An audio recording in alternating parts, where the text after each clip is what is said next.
Hello everyone, welcome to Frightening Tales.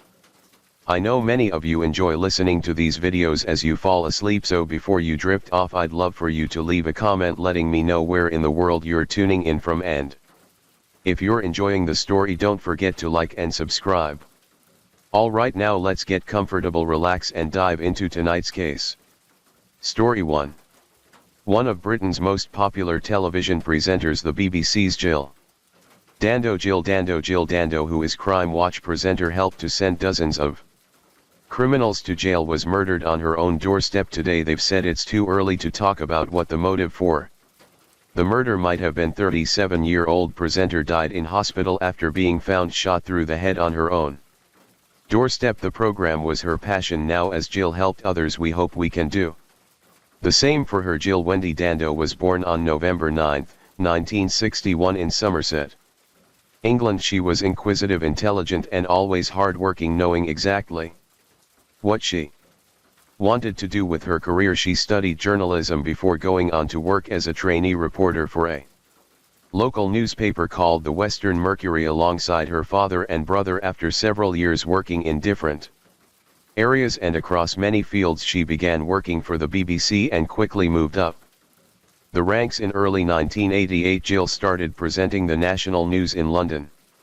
She also began presenting television programs such as Breakfast News, The 6:00 News Holiday and the Unsolved Crime Appeal show Crime Watch. By this point she was one of the most recognizable faces in the UK, and she was in the home of most families every day. In 1997 she won the BBC's Personality of the Year award and was frequently referred to as the Golden Girl of television. In the same year she met Alan Farthing, who would later become her fiancé. The wedding was set for September 1999. However, in April of that year, everything would change and the nation would be left reeling and in complete and utter shock. On the morning of April 26, 1999, 37-year-old Jill Dando left Alan's home in Chiswick. She walked around town for a while, visiting a few shops before leaving the shopping center alone just after 11 a.m. She then drove back to her house on Gowan Avenue in Fulham. She didn't regularly spend time at this house as she was in the process of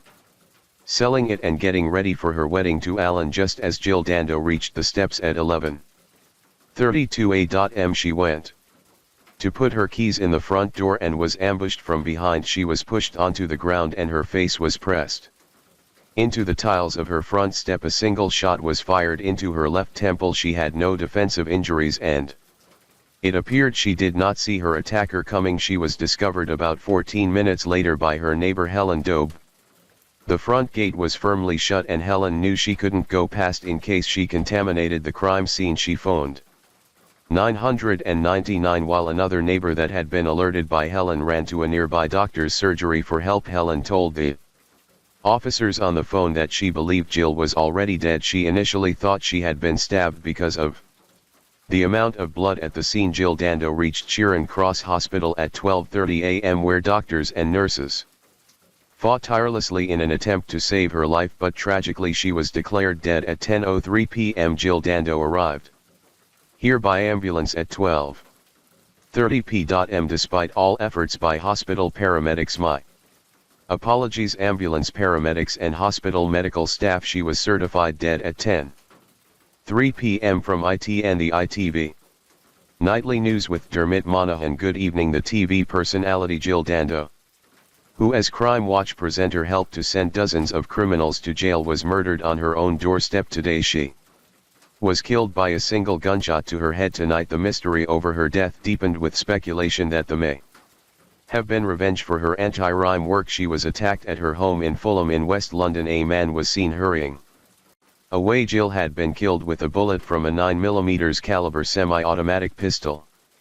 Further analysis showed that the gun had been pressed directly against her head. Her next-door neighbor Richard said he heard Jill cry out but didn't hear a gunshot. Shortly before midday, some of her neighbors were alerted that something was wrong. Two women went towards her front door and saw someone lying on the doorstep. A third neighbor joined them. He felt that the cry sounded more like a cry of surprise, as if she was greeting a friend or someone was playing a joke rather than a cry of fear or something being wrong. When her neighbor Richard looked out of his window he saw unbeknownst to him the killer, a white male with dark hair standing at around 6 tall, aged approximately 40 years old. He was quickly walking away from Jill Dando's house. Several other witnesses said they saw a smartly dressed man talking on a mobile phone hanging around outside of Jill's house for at least an hour before she returned home. Other people claimed to see a man fitting the same description running near a bus stop and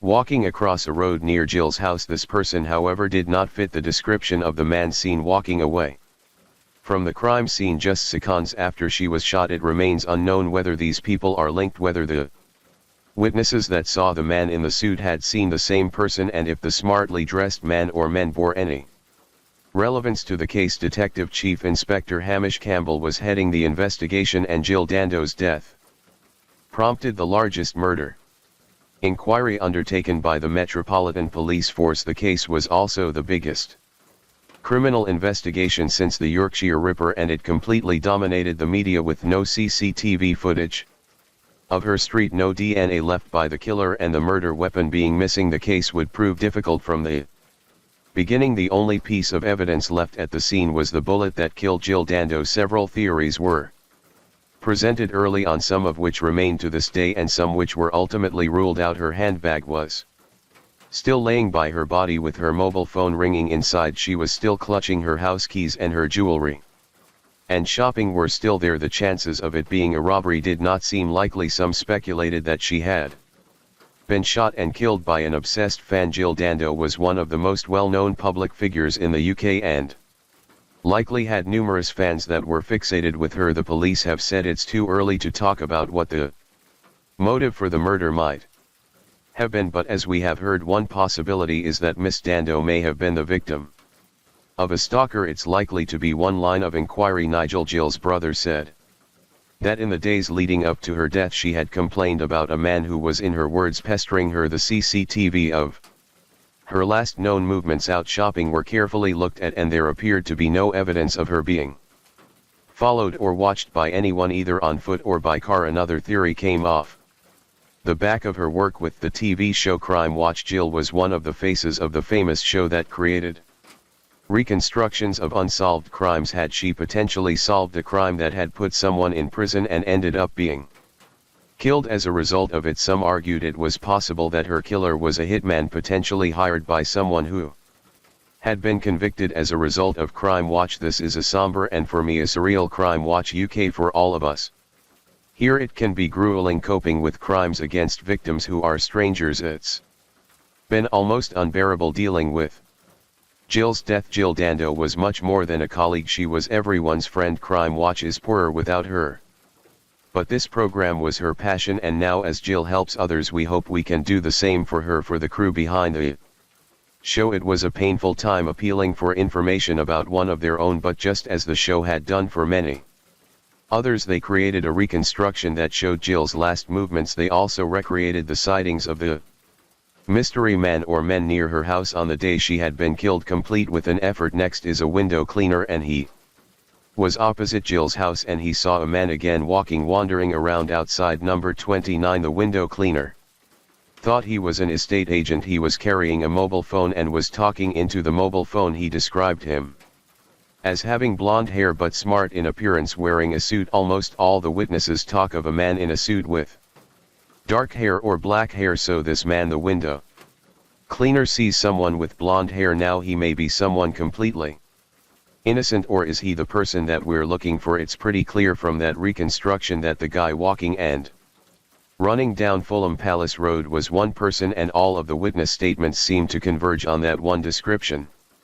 And yet that description is different from the gunman. So the effort that you've issued the man at the bus stop in Fulham Palace Road may very well not be the killer. The effort is of the man at the bus stop. People need to focus on that. For who is that man? Is he the lookout? Was he another party to the killing? Well, there are two guns here this evening, and what we're saying is this gun here, the 9mm Browning, the larger firearm, is not the weapon that was involved in the killing of Gerardino, right? That's one that lots of newspapers and so forth have been portraying. It's not that. Yes, it is this type of firearm. This is a 9mm short. Not only is the bullet shorter, but the whole weapon is smaller. It can be held in the palm of your hand can be concealed in a pocket. People need to look now at this weapon. Have they recently handled this gun? Have they recently passed it on to somebody else? Have they disposed of it for somebody? Did they make arrangements before Monday the 26th of April to give this type of gun to somebody? The theory of this being a professional hit as opposed to a random opportunist was further fueled by analysis of the position of the gun. It is thought that nobody heard the gunshots because the gun was so close to her head and the position would have acted as a suppressor, muffling the sound. The speed that it all happened alongside the lack of evidence left at the scene and the angle that she was shot from made many think it was a professional job. In the 6 months following on from Jill Dando's death, the police spoke to over 2,500 people. They tracked 1,200 cars and took over 1,000 statements, but despite their best efforts, little turned up. They seemed no closer to working out who had assassinated Jill Dando. The police were under immense pressure to solve the case. It wasn't just the family and friends of Jill that wanted answers. The public and the media wanted answers too. Jill Dando's funeral was held in May of 1999. Hundreds of people filled the streets to say goodbye and pay their respects to one of Britain's best-loved television presenters. It was clear from the outpouring of grief just how loved she was. She was buried next to her mother, Wilfred, who passed away in 1986, a year after Jill Dando was killed. Police finally believed that they had a suspect. Barry George was a local man who lived around half a mile away from Jill's house. He had learning difficulties and an IQ of 75. When psychologists examined him, they concluded he had several different personality disorders: antisocial, histrionic and narcissistic.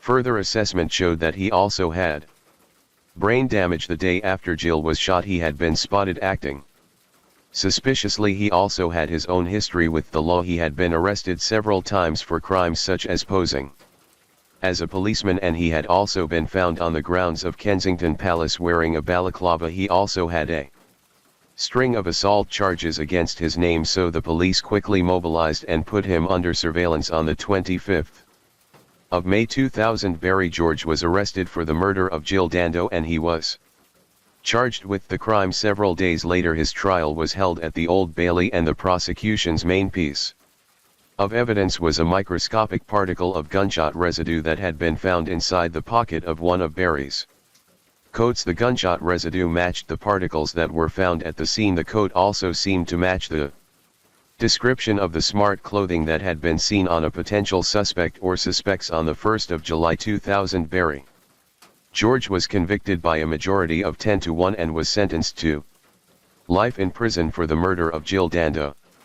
However, various professionals claimed he wasn't capable of committing a crime like that in such a seemingly experienced way due to his learning difficulties. They also said that the evidence that the prosecution had put forward didn't stack up and came from inconsistent stories and statements. They argued Barry George had no motive and that the time frame of the events simply didn't link him to the case. An expert in gunshot residue said that the single particle could have come from a variety of sources and transferred from any number of places. Ultimately, his coat could have been contaminated, and determining where exactly the single particle came from was impossible. His lawyers immediately set out seeking an appeal, believing it to be a grave miscarriage of justice. In 2001, Jill's co-presenter of Crime Watch Nick Ross and Jill's fiancé Alan Farthing began raising money to build an academic institute in her name after successfully raising almost £1.5 million. University College London created the Jill Dando Institute of Security and Crime Science. It became the first university institute in the world to be devoted specifically to crime science. In the same year, the team from the BBC television show Ground Force designed a memorial garden in Jill's memory. It was full of her favorite colors and plants that were special to her. In 2007, Western College opened a new university campus at the site of the former Sixth Form Center where Jill had studied. The Sixth Form building was named the Jill Dando Center. Barry George's defense team had been continuing to file appeals during these years, and in 2007, after 2 unsuccessful attempts, the case was finally reviewed by the Court of Appeal. Sensationally, they overturned the guilty ruling made previously and set a new Trial for June 2008, except this time the gunshot residue evidence was ruled inadmissible and was not allowed to be used due to expert opinions that had been previously presented in August of 2008. Barry George was unanimously acquitted of the murder of Jill Dando after more than 8 years in prison. Barry George is a free man cleared of the murder of TV presenter Jill Dando. He left from the back of the court trying to escape the cameras. Mr. George's family have campaigned tirelessly for his release. We're really delighted to finally have justice. I want to thank everybody who has supported us through all these years. Several newspapers settled with him after he sought damages for articles that had been written about him. He didn't receive any compensation for his time in prison, as it was determined his innocence still hadn't been entirely proven. He now lives in Ireland, but the 8 years he spent inside and the unsolved case of Jill Dando still follows him to this day. He remains the only person to be put on trial for her murder, and no new arrests have been made since. During Barry George's first trial, the defense put forward another theory as to what could have happened to Jill Dando just 3 days before she was shot. British and US warplanes bombed the Radio Television Serbia building in Belgrade. The bombing killed 16 employees, and people wondered if Jill had been killed in retaliation. Just 3 weeks prior to her death, Jill had headed an appeal for the Kosovo Albanian refugees who were fleeing ethnic cleansing in the Balkans. Some people felt that her appeal for aid may have attracted the unwanted attention of Bosnian Serb hardliners, and she had been assassinated as a result. An opposition journalist had been murdered outside of his house in Belgrade before Jill had been killed. The method used in both cases was identical. Just 1 day after the murder of Jill Dando, Tony Hall, who was the BBC's head of news at the time, received a death threat from a man saying he was a Serbian activist. He claimed that he had killed Jill Dando and that Tony Hall would be next. However, the police strongly suspected that this call was nothing more than a hoax. It was determined that the British police never asked the Serbian police for their help, and no police officer ever traveled to Serbia to look into these claims. Ultimately, the police didn't think it was a credible theory. In 2013, Jill's father, Jack Dando, sadly passed away without ever finding out who was responsible for his daughter's death. The case has remained relatively quiet since Barry George's release, but in 2014 a new theory was presented. One of Jill Dando's former colleagues came forward and said that in the months leading up to her death, Jill had been working on exposing a pedophile ring involving some big and well-known names within the BBC. It is alleged that Jill gave a file over to the senior management in the mid-1990s, but the file was handed back to her and an investigation was never carried out. A spokesperson for the BBC said there was nothing that substantiated these claims, and if there was, the allegations would have been looked into decades on. Jill's brother Nigel continues the search for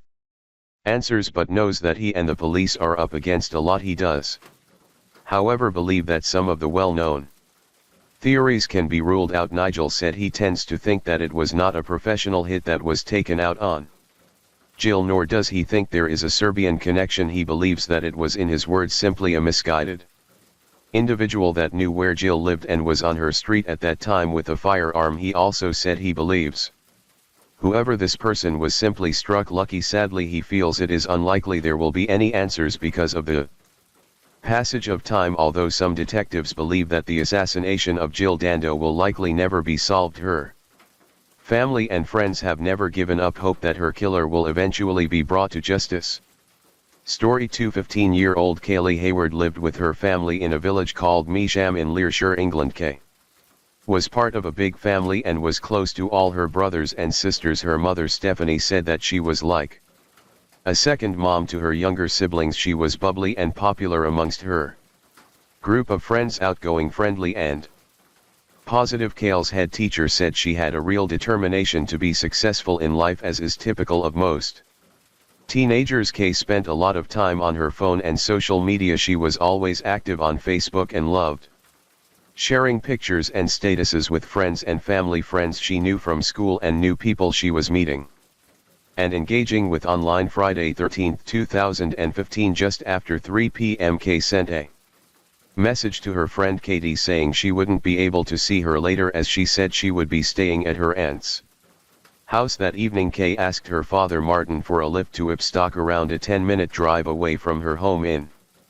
Mosham. She told him she was going to meet her friend and would be staying over that weekend. Martin dropped Kay off outside Ipstock Community College at around 6:00 p.m. that evening. All seemed well, and the following morning Kay was in contact with her parents, asking if she could stay at her friend's house for another night. After that they heard nothing for someone that was glued to her mobile phone. This unnerved her parents. They reassured themselves that she was just busy with her friend and remained as calm as they could. But on Sunday 15th, what turned out to be Kay's smashed and broken iPhone was found on a street by a member of the public. Upon finding the phone, the man called the last number in Kay's call history. This number belonged to one of Kay's friends. As soon as the phone call ended, Kay's friend phoned Stephanie, Kay's mother, and told her what had happened. Stephanie was shocked, as the friend that had phoned her was the same friend Kay had said she'd been staying with, but this friend hadn't actually heard from her in days. There was nothing on Kay's social media and nobody had spoken to or seen her. Her family knew they had to get the police involved, and she was reported missing later that Sunday. Detective Chief Superintendent David Sandall of Learshire Police was leading the investigation, and the case started to move very quickly. I'm appealing for your help in trying to locate Kay Hayward, a 15-year-old girl who's currently missing. This is a message for Kay herself. Please contact your family or the police. We just want to check that you are safe and well. If anybody else has seen Kay since Friday the 13th of November, then we're asking you to contact the police. Schoolgirl Kay Hayward. Her disappearance is described as totally out of character. The 15-year-old left home in Mosham on Friday evening. She was dropped off a few miles away at Ipstock Community College, where she'd been a former pupil. Kay spoke to her parents on the phone on Saturday morning, but there's been no contact from her since. Over 400 police officers were working on the searches and interviews. Kay's laptop was seized and her smashed but still working phone was taken in for an inspection. Two police began to check through all her messages and social media interactions and posts.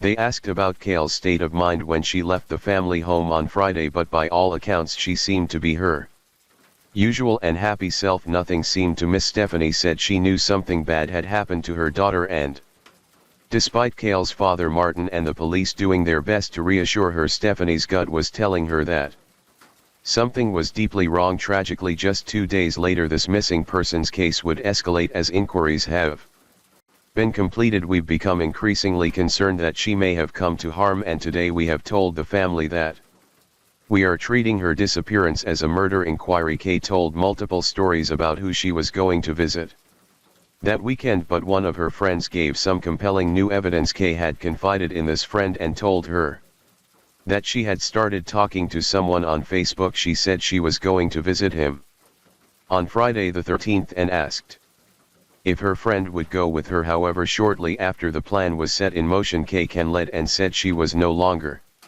going. Monday 16th, 2 days since anyone had heard from Kay to the public and media's shock, the police announced that 2 people had been arrested on suspicion of kidnap after a property in Ipstock had been searched. Over the next couple of days, searches were carried out across the whole of Ipstock and surrounding areas. Items of clothing confirmed to be Kay's were found scattered over a 10 miles radius. Less than 24 hours after the 2 suspects had been arrested on suspicion of kidnap, they were re-arrested, this time on suspicion of the murder of Kay Hayward. On the 18th of November at around 10 p.m. the police made a tragic discovery. Police searching for missing teenager Kay Hayward have found a body in a field in Leicester in the UK. The discovery was made at around 10 p.m. last night, although formal identification is yet to take place. What happens now? While police will move forward with their investigation, as you say, they have 2 men in their 20s in custody. They've now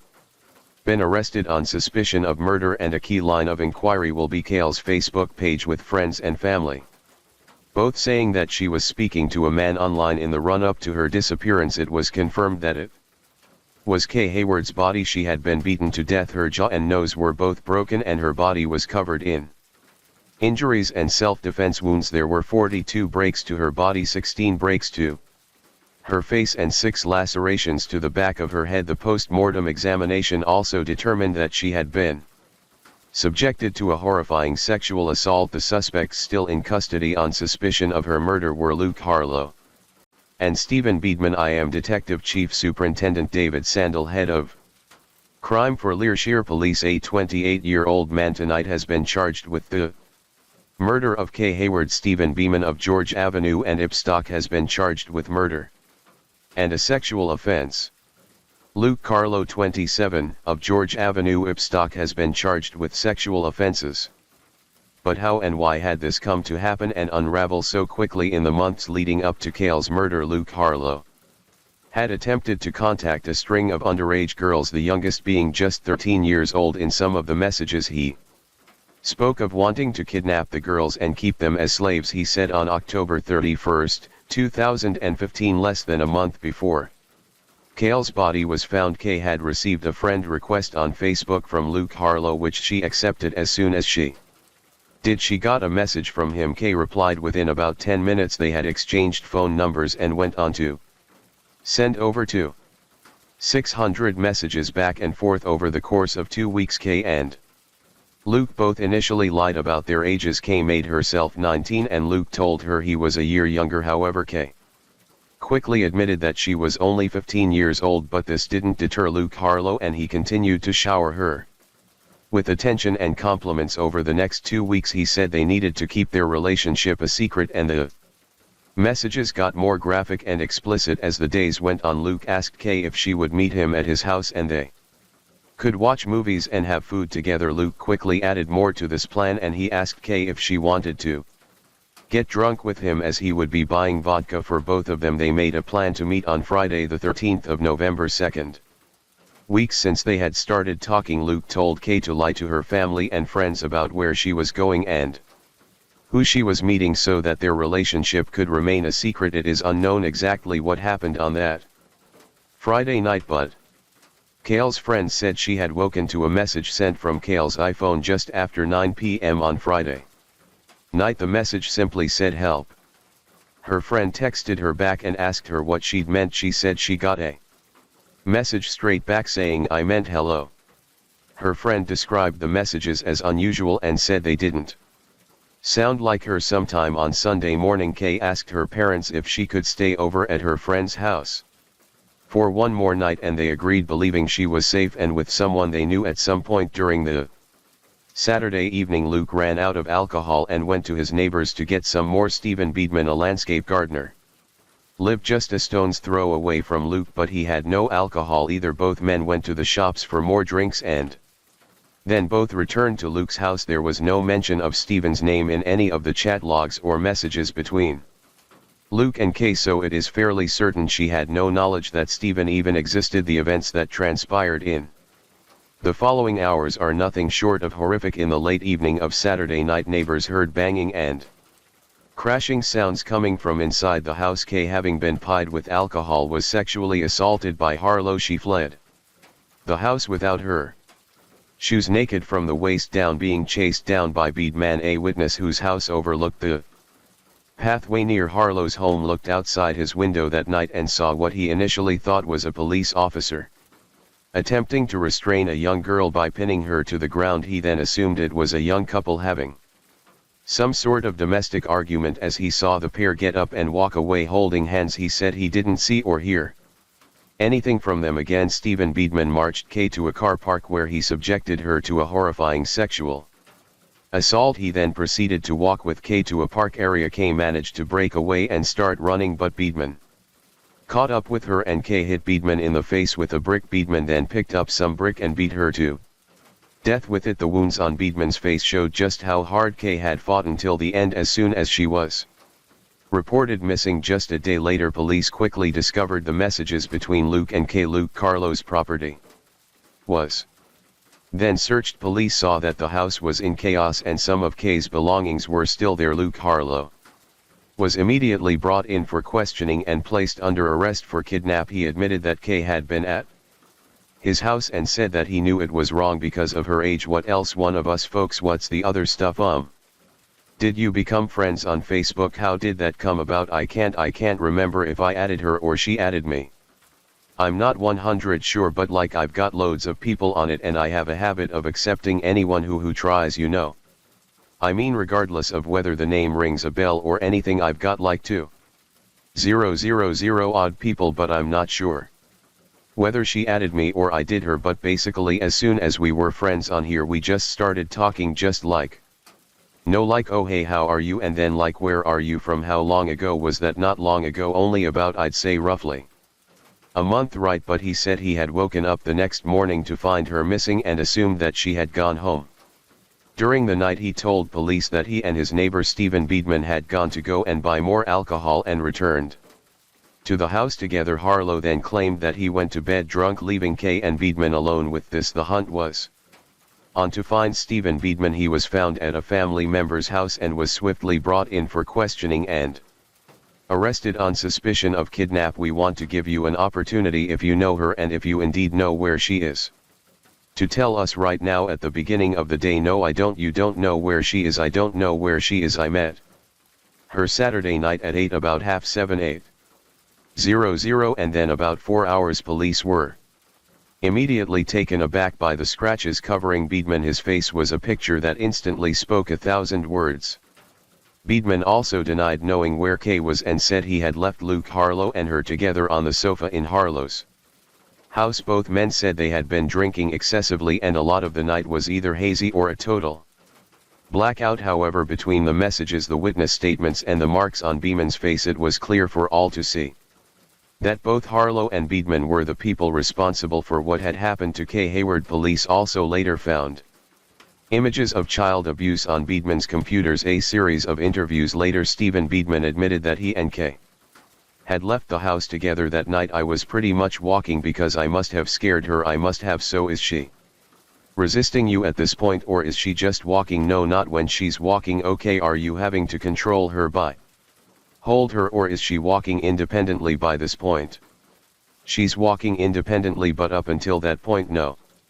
And how are you managing to control her? Just pulling up and pull around by your hand? Yeah, all right, okay. Are you using anything else? Is it just your presence? Is there any weapons? No weapons. You're not doing anything. So what's happening? I honestly can't remember. I've been drinking. We'd all been drinking. See, the issue is she's run out, possibly with her phone, without her trousers, and there's a complete, as you've described, disarray in the flat. The speakers are over, so there's obviously been a struggle. Well, that's the implication, but we're asking you if you can explain what's happened. I honestly cannot explain that. He asked investigators if he could talk with his appropriate adult. He then finally told the police where Kay was when officers finally found Kay's body.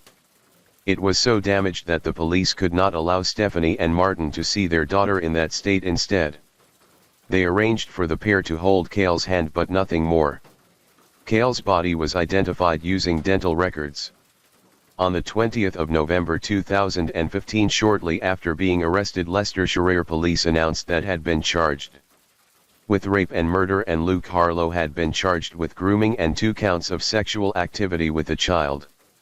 In January of 2016, Kay's funeral was held. Bows were tied around trees in Kay's favorite color, purple. Hundreds of mourners packed out the streets of Mosham as her coffin was carried on a white horse-drawn carriage. Outpourings of grief, sadness and anger for what had happened was apparent in the whole community. Luke Harlow and Stephen Beedman eventually plead guilty to the crimes, but the prosecution weren't satisfied with these pages of false imprisonment forward for both men. Both of them plead not guilty to this charge, and so with the blessing of Kay's family, prosecutor Miranda Morrissey took it to trial in June 2016. The trial of Stephen Beedman and Luke Harlow began in Nottingham Crown Court with Judge Mrs. Justice Cox presiding.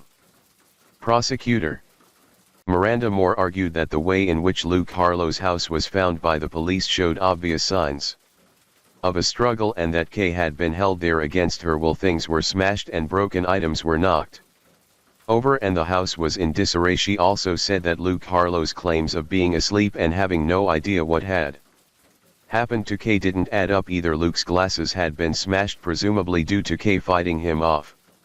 The state that the house was in was further backed up by neighbors who said they had heard banging and crashing sounds, and this likely would have woken Harlow if he was asleep. Stephen Beedman simply said that Kay was free to leave the house at any time she wanted. After a painful 2-week trial for the family and friends of Kay Haywood, the jury had reached their verdict. Both Luke Harlow and Stephen Beedman were found guilty of false imprisonment alongside their previous guilty plea. Luke Harlow was sentenced to 12 years for meeting a child following sexual grooming, 2 counts of sexual activity with a child, attempting to meet 2 other 15-year-old girls following sexual grooming, and false imprisonment. Stephen Beedman was sentenced to life in prison with a minimum term of 35 years for the false imprisonment, rape and murder of Kay Haywood. Justice Cox said of the case, the pain, terror and anguish that would have been suffered by this young girl is truly horrifying to contemplate. I am entirely satisfied on the evidence that she would have been acutely distressed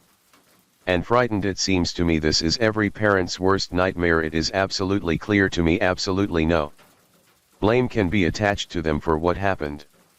In April 2021 it was announced that Stephen Beedman had died in prison. In a statement, a spokesperson said following the tragic events that unfolded on November 13, Kay's family set up Kay's Cause, which would campaign to increase the minimum age for use of social media websites to 16. The family wants site operators to request some sort of legal document like a passport or driver's license to prove a child's age, even if they have permission of their parents to open the account.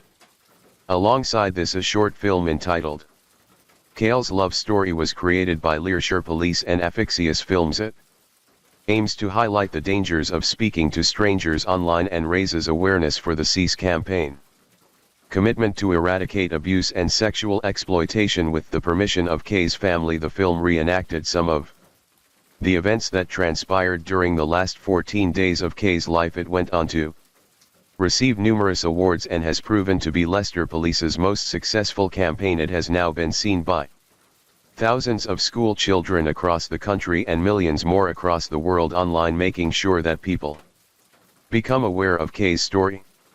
Story 3. We intend vigorously to pursue an appeal and any other legal remedy that we're able to and are entitled to. We will pursue because we do believe that this was not the right result. We do tell you that Mr. Spector did not kill Lana Clarkson, and we hope that somehow by the time we are done we will have been able to prove that with this verdict and this sentence a message has been sent. I think a very clear message has been sent. If you commit crimes in our communities, if you commit violence against our citizens, we, under the watchful eye of the district attorney's office, we will find you, we will prosecute you, and no matter your fame or your wealth or your supposed celebrity, you will stand trial and you will be accountable for your actions. On February 3, 2003, a hysterical 911 call was made from the mansion of famous record producer Phil Spector. Spector's personal chauffeur made that very call, and he would become a star witness in a case and trial that captivated people all over the world. Born in 1939 in New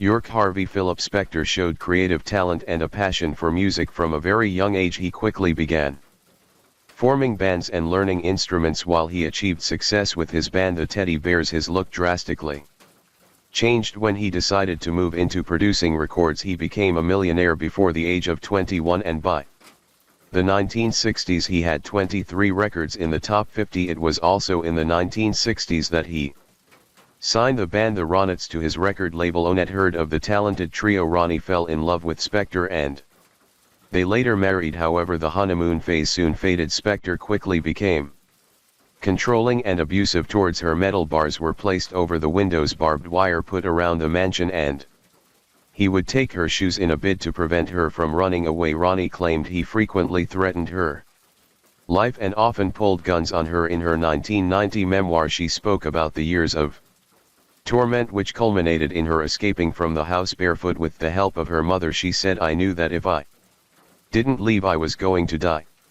Multiple witnesses would say although he was a musical genius, he could also become erratic and volatile and frequently drank heavily during recording sessions. The more he drank, the darker things became, and he would often pull guns out and fire them at walls and ceilings. Despite the personal turmoil Professionally, Spector's career was still on the up. He was collaborating and working with the likes of the Beatles, the Ramones, the Supremes and the Rolling Stones. He contributed to and produced a vast amount of hit songs including Rock and Roll, High School, Imagine and You've Lost That Loving Feeling. He also created and coined a new music production technique that people would use for years to come, known as the wall of sound. He had well and truly reached the top of his profession and was highly sought after by various A-list artists. However, during the 80s, 90s and early 2000s, Spector took more of a backseat, remaining virtually inactive. Rumors about his wild, bizarre and troubling personal life began hitting the headlines once more. He was, however, inducted into the Rock and Roll Hall of Fame and the Songwriters Hall of Fame. During these decades, Phil Spector had been driving around LA, going on several dates with different women, visiting his favorite spots over several hours. He spent time at the Grill, Trader Vic's and Dan Tanner's. He had already taken a concoction of pills with a mixture of alcohol, including liquor, that was 75% proof. But Spector's night wasn't over, and sometime after midnight he and one of his dates entered the VIP area of the famous House of Blues on Sunset Boulevard, Los Angeles. Lana Clarkson was an American actress and model born in California in 1962. She quickly showed a spark for the entertainment industry. She was talented, beautiful and had a lot of passion for performing. People that knew her said she also had great comedic timing, regularly working on her own sketches and stand-up ideas. Lana hoped to be cast in different roles that showed her many talents and versatility as an actress. By the 80s she was achieving success within the industry, although playing bit parts. These parts were in big movies and TV shows: Fast Times at Ridgemont High, Scarface, Three's Company and The Jeffersons, to name a few. She was also passionate when it came to helping others. She did a lot of charity work and volunteered weekly for Project Angel Food, which delivered food for those in Los Angeles affected by HIV or AIDS. As she approached her 30s, however, her career started to slow down and she wasn't acting as frequently. She decided to start a website as a way of interacting with her fans. On this site she sold signed copies of her films as a way of making some extra money and giving her fans something more personal. In 2001 she had a serious accident, breaking both her wrists in 26 places, requiring multiple surgeries. This left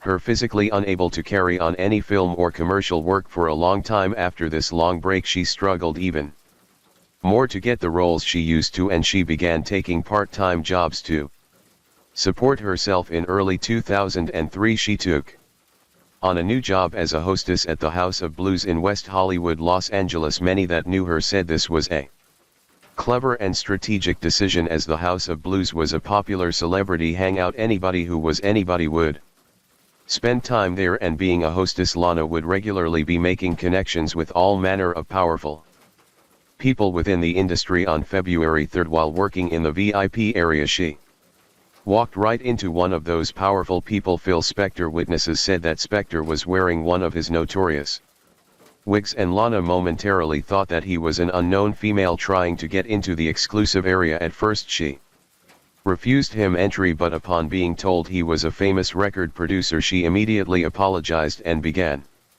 showering him with attention and drinks. When Spector's date no longer wanted to participate in the drinking, Spector sent her home. His attention was now firmly on Lana Clarkson. It was very clear to onlookers that Spector was heavily intoxicated by this point and was continuing to drink heavily and spiral further out of control. A few hours later, at around 2:30 a.m., Lana finished her shift and went to go and find her car. She clearly made a good impression on Spector, as after he spotted her in the street he begged her to come back to his mansion for a drink. The CCTV footage from outside the venue shows Lana getting into Spector's car sometime after 3 a.m. Spector's personal driver dropped both Phil and Lana at the back door of the producer's mansion in Alhambra. It was about 40 miles away from the House of Blues known as the Castle. This secluded 3-acre house boasted 33 rooms and was Spector's pride and joy. The details surrounding how the next series of events came to be will never be fully known. Just before 5:00 a.m. Spector's driver Adriano Duzza heard a loud popping sound. He got out of the car to check it was nothing to do with the vehicle and was getting back into it when he saw the back door slowly open. Phil Spector emerged holding a gun and said, "I think I've killed someone." Upon looking past Spector into the foyer, Adriano saw the legs of Lana Clarkson and she was slumped in a chair with blood coming from her mouth. Adriano ran down the driveway. He was fearing for his life and knew he needed to call the police before he made the call to 911. He left a voicemail on Michelle Blaine's answer phone. Michelle was Spector's longtime personal assistant. Adriano briefly told her what had happened and he would later say that he didn't know the exact address and he initially phoned her to ask her for it. After backing out onto the street and confirming the road name, he phoned 911. 911, what are you reporting? Hi, my name is Adriano. I think my boss killed somebody. Can you send me a do you think your boss killed somebody? Yes ma'am. Okay, and your boss name? It's Phil Spector. Okay, Phil Spector. At around 10:05 police descended on Spector's sprawling property. When the police spotted him, Spector began to retreat and seemingly started to reach for something in his shirt. Worried he might be attempting to arm himself, they tried to use a taser on Spector, but it got tangled in his clothing and didn't work. They then rushed him with a ballistic shield and knocked him to the floor. Other officers ran past to find Lana. It was evident that nothing could be done to save her and she was already deceased. Near Lana's body was an open drawer containing an empty gun holster. The holster seemed to match the gun lying next to Lana's legs, although no fingerprints were found on the gun. When it was examined, Lana's blood was discovered around various parts of the mansion. In one of the bathrooms, police found a cloth covered in blood as well as blood on one of Spector's jackets hanging in a closet, and more blood was on the stairs. In the main living room, police found an empty bottle of tequila and a cocktail glass with some lit candles. Just after 6:00 a.m. Spector was brought in for questioning on suspicion of murder, and the arresting officers noted that he reeked of alcohol and was clearly inebriated, shouting and slurring at the officers. He denied any wrongdoing and claimed that Lana had taken her own life. He said she even kissed the gun before she pulled the trigger. While in jail, he made a phone call to Robert Shapiro, a defense attorney to the stars. Most notably, Robert Shapiro had been part of O.J. Simpson's defense team in the high-profile 1995 trial. Thanks to Shapiro, Spector's bail was set at $1 million, which he quickly made and swiftly headed back to his multi-million-dollar mansion. Following a similar approach he had taken in the Simpson trial, Shapiro began regularly conversing with the media in a bid to control the situation and present Spector's narrative in the following months. Spector's PR team also appeared to go into overdrive, and multiple unfavorable stories were coming out about Lana Clarkson. It was alleged that she was depressed at her fledgling career and had just wanted to end it all. A portrait was painted of her as a washed-up B-list movie actress who was struggling to make ends meet, and shockingly, despite no confirmation of this, it was reported by the Los Angeles radio station that Lana had accidentally shot herself during these months. Spector also made many various bizarre televised interviews telling anyone that would listen that Lana had taken her own life on that fateful night. The autopsy results finally came back. They determined that Lana had died when a single bullet severed her spine on the 22nd of September 2003. Despite Spector's claims of suicide, Lana's death was officially ruled as a homicide, and just a few months later Phil Spector was formally charged with the death of Lana Clarkson. He pleaded not guilty and maintained that she had taken her own life. It would be 5 years before the case would enter a courtroom. In March 2007, Spector went on trial for the murder of Lana Clarkson. He was charged with second-degree murder, and it was a media frenzy. Judge Larry Paul Fiedler was presiding and allowed the proceedings to be televised. Robert Shapiro was no longer working with Spector, and Leslie Abramson was now in charge. At this point, she was most famous for representing Eric Mendez in the infamous Mendez brothers trial. Leslie and Phil clashed and they parted ways. While looking for another lawyer, Spector decided to take matters into his own hands and created a website with the intent of putting his version of events to the public. His personal assistant Michelle helped him film these strange and erratic videos. She recalled feeling at the time that something was deeply disturbed about the way he was Approaching the situation, did you take Mr. Spector? No, why do you know I mean? Those are the answers you get. He was tapped off because she pulled the trigger with it and it was a false fingernail and it came off, so half of it fell off on the floor and the other both have split and fell on the floor. Apparently Robert Shapiro said that he had half and the police said they had the other half. Now Robert Shapiro now says I don't have the other half because that's obstruction of justice and he can go to jail for that, so he's denied, and then I fired him. I had been out to dinner and at the grill I had been to another restaurant, Dantana's, and then I stopped by the House of Blues. Closing time, and an officer said Bill Spector could never have done this. He could never stand up and shoot a girl in the mouth with a gun. Where's my history of this? After a while of searching for a new attorney, Bruce Cutler took over. However, he too withdrew due to differences of opinions with Spector. This was just days before the closing arguments. Linda Kenny Ben then stepped in and took over for the final part of the trial. This constant hiring and firing of his legal teams also kept setting the trial back a huge amount. During the trial, Spector's love of guns and his history of abusive and manipulative relationships with people fueled the prosecution's case.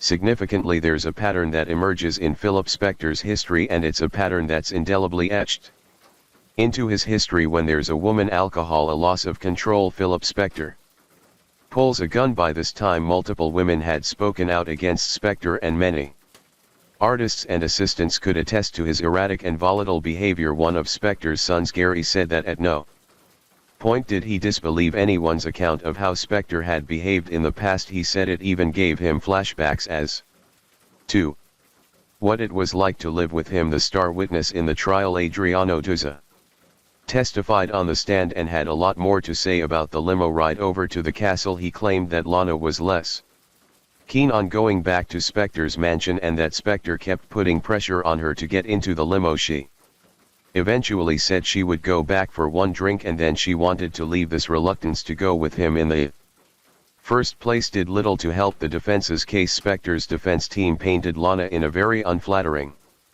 light. She was spoken of as someone who seemed desperate to revive an already unsuccessful career and in failing to do so had slumped into depression, culminating in her taking her own life in Spector's home on September 10, 2007. The jury began their deliberations. After a week they came back in a deadlock 7-5. They deliberated further, trying to come to a unanimous decision, but on the September 26 the judge declared a mistrial as the jurors were still in a deadlock, this time of 10-2. This was, however, in favor of the prosecution. This ultimately meant that as they hadn't reached a majority, the whole process would have to start all over again with a new trial. It was a devastating blow for Lana's loved ones and the prosecution. Prosecutor Alan Jackson said he wanted a retrial as quickly as possible. He said he owed it to Lana and her family to see that justice was done. After the trial was over, in a shocking twist, Spector asked his assistant Michelle if she would marry him. He worried that she knew too much and said he would feel safer if they were married, as spouses don't have to testify against each other in court. Michelle refused. 13 months later, on October 29, 2008, the retrial began. Judge Larry Fiedler was presiding again. However, this time the trial was not televised. Dorian Wienerberg was now Spector's attorney, and going up against Wienerberg for the prosecution was still Alan Jackson. Wienerberg argued that the only witness who had been in the vicinity at the time, Adriano Duzza, was continuously giving slightly different versions of the event and how it had played out. Weberg said that this alone should be enough to acquit Spector. Prosecutor Alan Jackson fired back, arguing that Lana had shown absolutely no signs of suicidal behavior and it just didn't add up no matter which way one looked at it. The judge again allowed Spector's past history of guns and relationships to be used as evidence during the trial, and witness after witness came forward to attest to these harrowing accounts. The prosecution focused and honed in more on the analysis of the blood, and it was clear that the forensic evidence was overwhelming. The blood splatter analysis shows that there was blood on the back of Lana's hands and wrists. An expert testified that if she was holding the gun herself, this particular position of the blood didn't add up. They said that this indicated that her hands would have been up and near her mouth with her Palms facing outwards not inwards as if she was holding a gun. They argue that the placement of her hands appeared to be in a more defensive position. Put simply, the blood was on the wrong side of her hands and wrists. The prosecution also said that the blood on Spector's jacket definitively put him within arm's reach of Lana with his arms pointed at her face. Alan Jackson reminded the courtroom of Lana's terrible accident in which she broke both her wrists.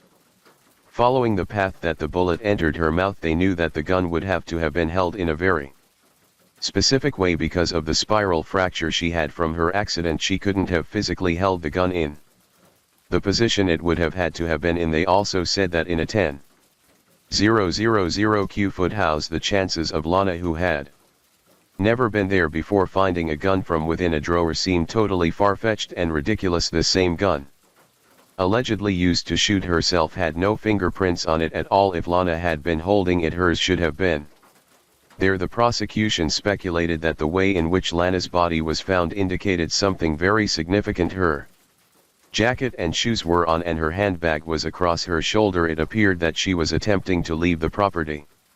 It was in that moment that Spector felt like he was losing control, and just the same as the other ex-partners described, he reached for the gun in a bid to control the situation. This, along with all of the witness testimonies and the other evidence collected from the scene, showed that the prosecution appeared to have a firmly watertight case. Title of court and cause: we, the jury, in the above entitled action, find the defendant Philip Spector guilty of the crime of second-degree murder of Lana Clarkson in violation of Penal Code Section 187 of felony as charged in count 1 of the indictment. We further find the allegation that in the commission of the above offense, said defendant Philip Spector personally used a firearm, to wit an handgun, within the meaning of Penal Code Section 12,022.51. To be true, he is sentenced to the term required by law of 15 years to life on his conviction for second-degree murder for the enhancement pursuant to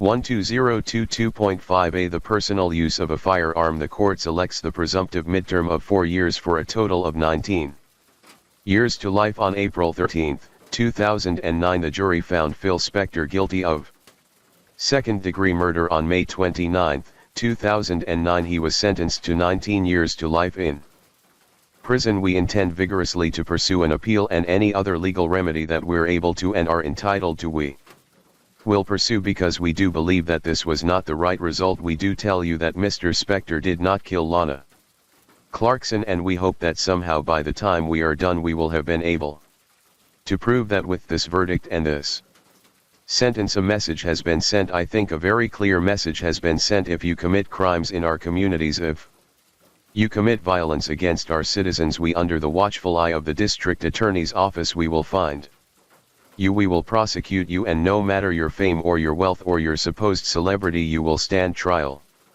and you will be accountable for your action. In January 2021, Phil Spector died in a prison hospital from complications relating to COVID-19. He was 81 years old and would have been eligible for parole in 2024. Lana Clarkson's passionate, warm, and loving personality lives on through her friends and family. She was a funny and talented woman who had so much more to give and achieve. Her life was cut tragically short, but the memories people have of her continue to keep her vibrant spirit alive. Story 4. In 1982, I had 3 kids. I had 2 boys and I had a daughter called Dominique, and Dominique was, my only daughter. I worshipped her and she became an actress. There was a restaurant called Mom's Own, a big famous Hollywood restaurant, and the chef there, they had a romance and he stalked her.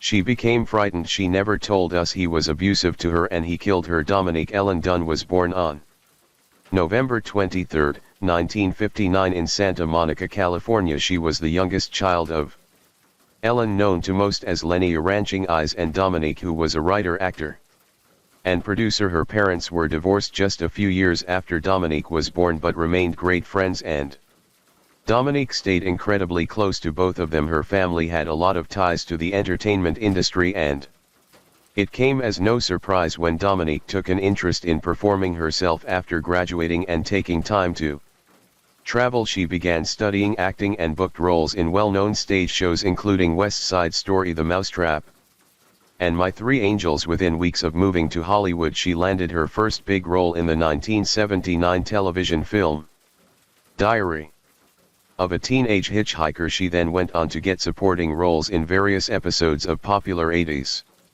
television series such as Fame, Family and Heart to Heart. She booked a recurring role in the comedy television drama series Breaking Away and went on to appear in several other television films. Her career was starting to thrive.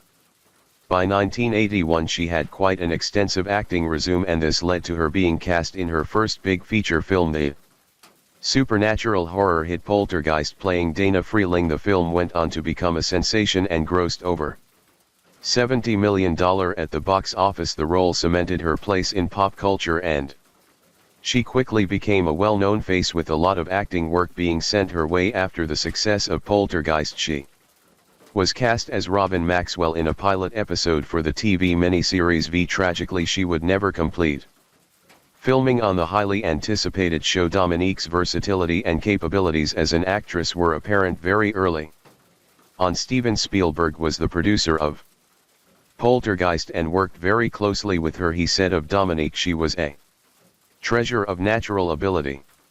In 1981, Dominique met a sous chef named John Thomas Sweeney at a private party. 7 years her senior, Sweeney was an established chef and worked at Mame's own Mammy, and was one of the most exclusive restaurants in Los Angeles, and many a famous face would frequent there. Sweeney's upbringing couldn't have been further from that of Dominique. His father was an unemployed alcoholic who frequently beat his mother, and his mother worked as a waitress trying to support her family as best she could. When Sweeney was 14, his parents divorced, and he set about making plans to move out of Pennsylvania and start a new life.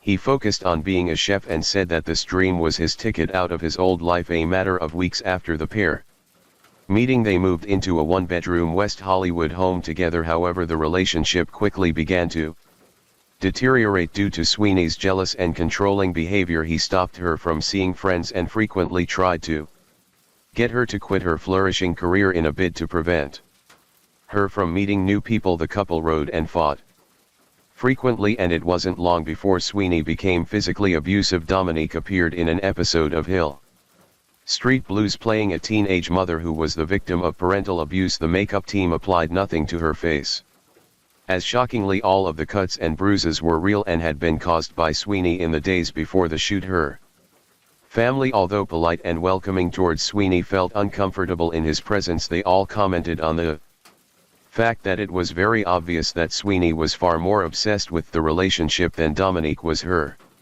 mother Ellen would later recall the first time she realized her daughter was in grave danger. She said she came over here one night and she was weeping. She said, "Oh, Sweeney has such a terrible temper. He smashes furniture and throws dishes." And I said, "Neek, that is frightening." I've never forgotten her answer. She said, "Oh, he'd never hurt me." According to a source, in August 1982, Sweeney pulled handfuls of her hair out by the roots. Dominique ran to her mother's house trying to escape, and Ellen found her curled up on the floor in the fetal position, cradling her head. Sweeney followed her to the house and started banging on the doors and windows, demanding they let him in. A few days later, however, Dominique returned to the home she shared with Sweeney, and the pair resumed their relationship during another fight on September 26, 1982. Sweeney grabbed Dominique by the throat and threw her to the floor. He then proceeded to strangle her. A friend who was staying with the couple heard what he described as loud gagging sounds. He ran into the room where he saw Dominique being attacked. Sweeney denied any wrongdoing and told Dominique to come back to bed, seemingly playing it off as one big misunderstanding. Dominique snuck out of the bedroom window and ran to her car. When Sweeney heard her start the engine, he chased her down and jumped on the car bonnet.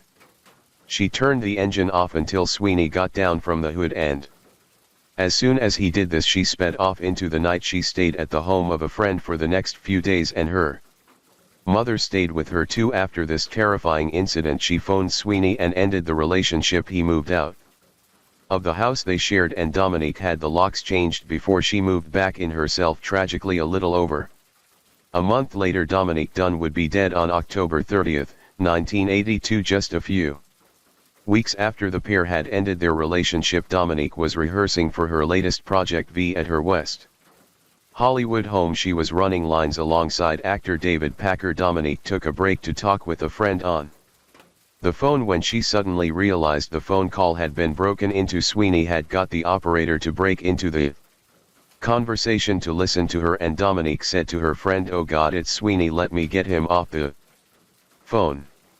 At around 9:00 p.m. Dominique and David heard a loud banging at the front door. Sweeney had been drinking martinis at the Marmie's own bar and decided to walk to the house. Sweeney refused to leave unless Dominique came out to talk to him, so she headed out, leaving David Packer inside, and went to speak with Sweeney through the locked door. After a few minutes she agreed to talk to him on the porch. It wasn't long before an argument between the two began. David Packer recalled hearing smacking sounds followed by two screams and then a thudding sound. He phoned the police straight away but was diverted to the wrong police area. He was told that Dominique's house was outside of that particular department's jurisdiction. Packer then phoned a friend and warned him that if he was found dead, John Sweeney would be his killer. Packer left the home through the back door and headed for the driveway, where he saw Sweeney in some bushes kneeling over Dominique's body. Sweeney told David Packer to call the police. Fortunately,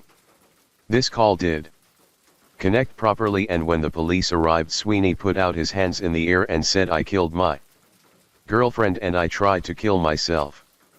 Dominique was unconscious and transported to Cedars-Sinai Medical Center in Los Angeles, where she was instantly placed on life support. She remained in a deep coma, and scans showed that she had no brain activity due to oxygen deprivation. When her father Dominic was allowed to see his daughter, he was met with an agonizing sight. Dominique's eyes were wide open, her head had been shaved, and she had a screw in her skull to relieve pressure on her brain. Dominique could see the strangle marks on her neck. Sweeney testified to police that while he remembered arguing with Dominique, he couldn't remember what had happened that led him to attacking her. He said after the verbal argument, all he could recall was being on top of her with his hands around her neck. He said he just exploded and lunged towards her. John Sweeney was immediately arrested and charged with attempted murder. 5 days later, on November 4, her parents made the unbearably painful decision to consent to her being taken off life support, and Dominique was pronounced dead. It was just weeks before she would turn 23 years old. Her mother Ellen requested that Dominique's kidneys and heart be donated to transplant centers. Her kidneys were donated to two people who were at hospital at the same time as her, and her heart was sent to a hospital in San Francisco. The family all agreed that this is what Dominique would have wanted, to help save someone else's life. Dominique's funeral was held 2 days later at the Church of the Good Shepherd in Beverly Hills. The funeral was packed, as well as friends and family. Celebrities had turned up to pay their respects too. She was laid to rest near her Poltergeist co-star Heather Orr, who had lost her life aged just 12 years old, and actress Natalie Wood, who was a good friend of Ellen and one of Dominique's heroes. After Dominique died, Sweeney was charged with first-degree murder, which he pled not guilty to. He was also charged with assault with intent to do great bodily harm and was held on a $150,000 bail. Dominique's appearance in the episode of Hill Street Blues aired on November 18, 1982, just 2 weeks after her death. The episode was dedicated to her. In the opening credits, Sweeney's trial began in August of 1983 and was presided over by Judge Burton S. Katz. Little did anyone know this would go down in history as one of the most controversial trials. Sweeney took the stand in his own defense. Patrick Torrell, the owner of Marmazone, described Sweeney as a very dependable young man and said he would personally obtain the best legal representation he could for him. However, Sweeney was given a court-appointed attorney named Michael Add, a criminal defense attorney who was notoriously tough during the trial.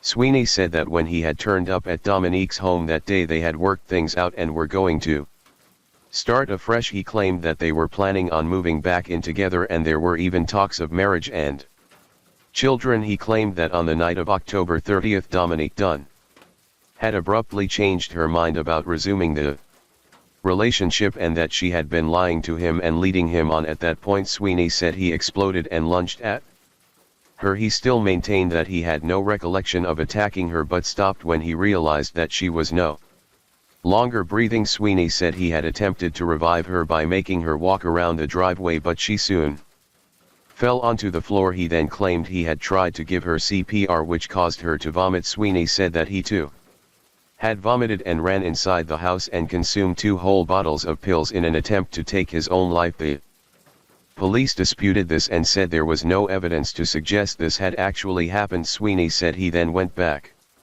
out to the driveway where Dominique was lying and lay down beside her. He said he had tried to help by pulling her tongue out of her throat, something he said he used to do for his epileptic father. Michael had said that Sweeney's actions were not premeditated and that he had acted out of a crime of passion which was provoked by Dominique's alleged lies about a reconciliation. Dominique's family strenuously denied these claims and said that she was well and truly done with their relationship. A letter written by Dominique addressed to Sweeney was read out. It said, "The whole thing has made me realize how scared I am of you, and I don't just mean physically. I'm afraid of the next time you are going to have another mood swing." Deputy Frank D'Elio was the first officer to arrive on scene and he testified that Sweeney said to him, "Man, I blew it. I killed her. I didn't think I'd choked her that hard, but I don't know. I just kept on choking her. I just lost my temper and blew it again." The medical examiner determined that she had been strangled for at least 3 minutes. Police and prosecutors quickly dismissed their heat of passion defense as they believed that given the fact she was choked for at least 3 minutes, this left a lot of time for Sweeney to regain control of himself and stop what he was doing, but instead he continued to carry out the vicious and prolonged attack. The prosecution called one of Sweeney's ex-girlfriends, Lillian Pierce, to the stand at the request of Sweeney's legal team. Lillian did not testify in the jury's presence. Michael had requested that Judge Katz rule her testimony inadmissible as it was, in his words, prejudicial. Judge Katz granted this request and the jury would never learn of Lillian's statements. Lillian said that she and Sweeney had dated on and off for around 3 years and that he had assaulted her on 10 occasions. She said she had been hospitalized twice for her severe injuries during one of these attacks. Lillian sustained a perforated eardrum, a collapsed lung and a broken nose. During her testimony, Sweeney became so angry he jumped up from his seat and ran towards the door leading into the judge's chambers. He had to be subdued by 2 court bailiffs and 4 armed guards. After this outburst, they were forced to handcuff him to his chair through tears. He apologized and Judge Katz accepted his words and said, "We know what a strain you are under, Mr. Sweeney," and moved on with the trial, although Sweeney frequently cried, resulting in the trial being postponed until he was calm again. The Dunn family were told to show no emotion at the behest of Judge Katz stated, "If any member of the Dunn family cries out, rolls his eyes, exclaims in any way, he will be asked to leave the courtroom." As well as Lillian's testimony, Judge Katz refused to allow testimonies from both Dominique's friends and her mother Ellen. He ruled their statements about Sweeney's abuse as nothing more than hearsay. It was one devastating blow after another for Dominique's friends and family. Michael had requested that Judge Katz rule that the evidence presented was insufficient to prove first-degree murder as there was no proof of predetermination. Judge Katz granted this request and instructed jurors they were only allowed to consider charges of either manslaughter or second-degree murder. Dominique's family were devastated. On September 21, 1983, after an arduous 8 days of deliberation, the jury found him guilty of the lesser charge of voluntary manslaughter. Sweeney was sat with his hands clasped around a Bible and nodded towards the jury as the verdict was read out. When Judge Katz told the jury they could leave as justice had been served, Dominique's father shouted, "Not for our family." Dominique accused Judge Katz of purposely withholding Lillian's testimony from the jury, which could have helped establish Sweeney's incredibly violent history with women. Media outlets quickly picked up on the outcome and Judge Katz received immense criticism for his handling of the trial. People felt that his rulings always clearly favored the defense and a victims' rights group founded by actress Teresa Salina called Victims for Victims marched outside the courtroom in protest. A local Los Angeles TV station did a poll which saw Judge Katz voted fourth Worst judge in Los Angeles County in November. Sweeney was sentenced. He received 6 years in prison, which was the maximum penalty possible for the charge, and he would only serve 3.5 of those years. Dominique spoke at length about the trial and his feelings towards Judge Katz. He said, "Our family has never favored with Judge Katz's charms, not even to the point of simple courtesies. For 7 weeks he mispronounced Dominique's name, insistently calling her by my name Dominique. People wandered in and out of the courtroom. Lawyers for other cases chatted with the clerk or used the bailiff's telephone at the sentencing. In a shock twist, Judge Katz actually criticized the jury's ruling of manslaughter, claiming he didn't agree with it. Katz stated he felt Dominique's death was a case pure and simple of murder with malice. He went on to say, "I am convinced that John Sweeney did not kill Dominique Dunn in the heat of passion, but rather that he killed her because his ego could not stand rejection." The jury's foreman Paul Spiegel told the media that he and other jurors were shocked by the criticism from Katz and referred to his comments as a cheap shot. Spiegel felt that the criticism did not stem from the verdict itself, but came off the back of the criticism that Katz himself had received from the media and the public. Spiegel also went on to say that had the jury heard all the evidence and been presented with everything, they would have convicted John Sweeney of the murder of Dominique Dunn. A year after Dominique's murder, her mother Ellen founded Justice for Homicide Victims, a victims' rights organization. Her work with this would see her recognized by President George H.W. Bush. Dominique's father also threw himself into work and activism. He started keeping a journal during the trial, and those writings were published in a March 1984 issue of Vanity Fair. It was titled "Justice: A Father's Account at the Trial of His Daughter's Killer." After this, Dominique began covering and reporting on many high-profile cases such as the Menendez brothers and O.J. Simpson. Dominique said of Sweeney that maybe the law will let him go, I'm not going to let him go, and Dominique stayed true to his word. There was a restaurant called Mamian, a big famous Hollywood restaurant, and the chef there, they had a romance and he stalked her. She became frightened. She never told us he was abusive to her, and he killed her. He killed her, and it was something that just changed the lives of all of us in my family, my wife, my 2 boys, me. Did you know the guy before this happened? Had you met him? Hell yeah, met him. None of us liked him, and you know, he thought it was because it was a class thing that he was the whatever, and he thought we were this and but that wasn't why it was. There was something creepy about this guy, but women liked him. Did you try talking to him? We didn't know that he was abusive, you see, until it was too late. And how did her death change your career path? Well, it changed everything, just not my career path, it was just everything in my life changed. I mean, you know, things that had been important to me once weren't important to me anymore. Things that, you know, just everything changes everything, you know, when it's just such a jarring thing to your. We all got, I was divorced, and my wife and I were closer than we were at the most intimate part of our marriage after his release from prison. In 1987, Sweeney went straight back into working as a chef and was hired by the Chronicle, an upscale restaurant in Santa Monica. This job would not last long. However, Dominique's family started handing out flyers that said, "The food you ate tonight was cooked by the hands that killed Dominique Dunn." As the protests showed no sign of stopping, Sweeney left the Chronicle and fled the Los Angeles area. It wasn't until the mid-90s that the Dunn family would hear Sweeney's name again. Dominique was contacted by a doctor in Florida who had read his article in Vanity Fair. The doctor said that his daughter had gotten engaged to a chef named John Sweeney and wanted to know if it was the same man, which it was. Dominique's brother Griffin contacted the woman in an attempt to get her to break off the engagement. After the Sweeney moved away from the area again, claiming he was being harassed. He changed his name to John Mora. Dominique Dunn admitted to having Sweeney followed and tracked and talked of this freely on an episode of CNN's Larry King Live. He said that the utter injustice of Sweeney's sentence drove him almost crazy. He spoke about a woman who was now in her 80s and who had been a member of the jury during Sweeney's trial. She had written to him expressing how sorry she was and that the verdict was bothering her,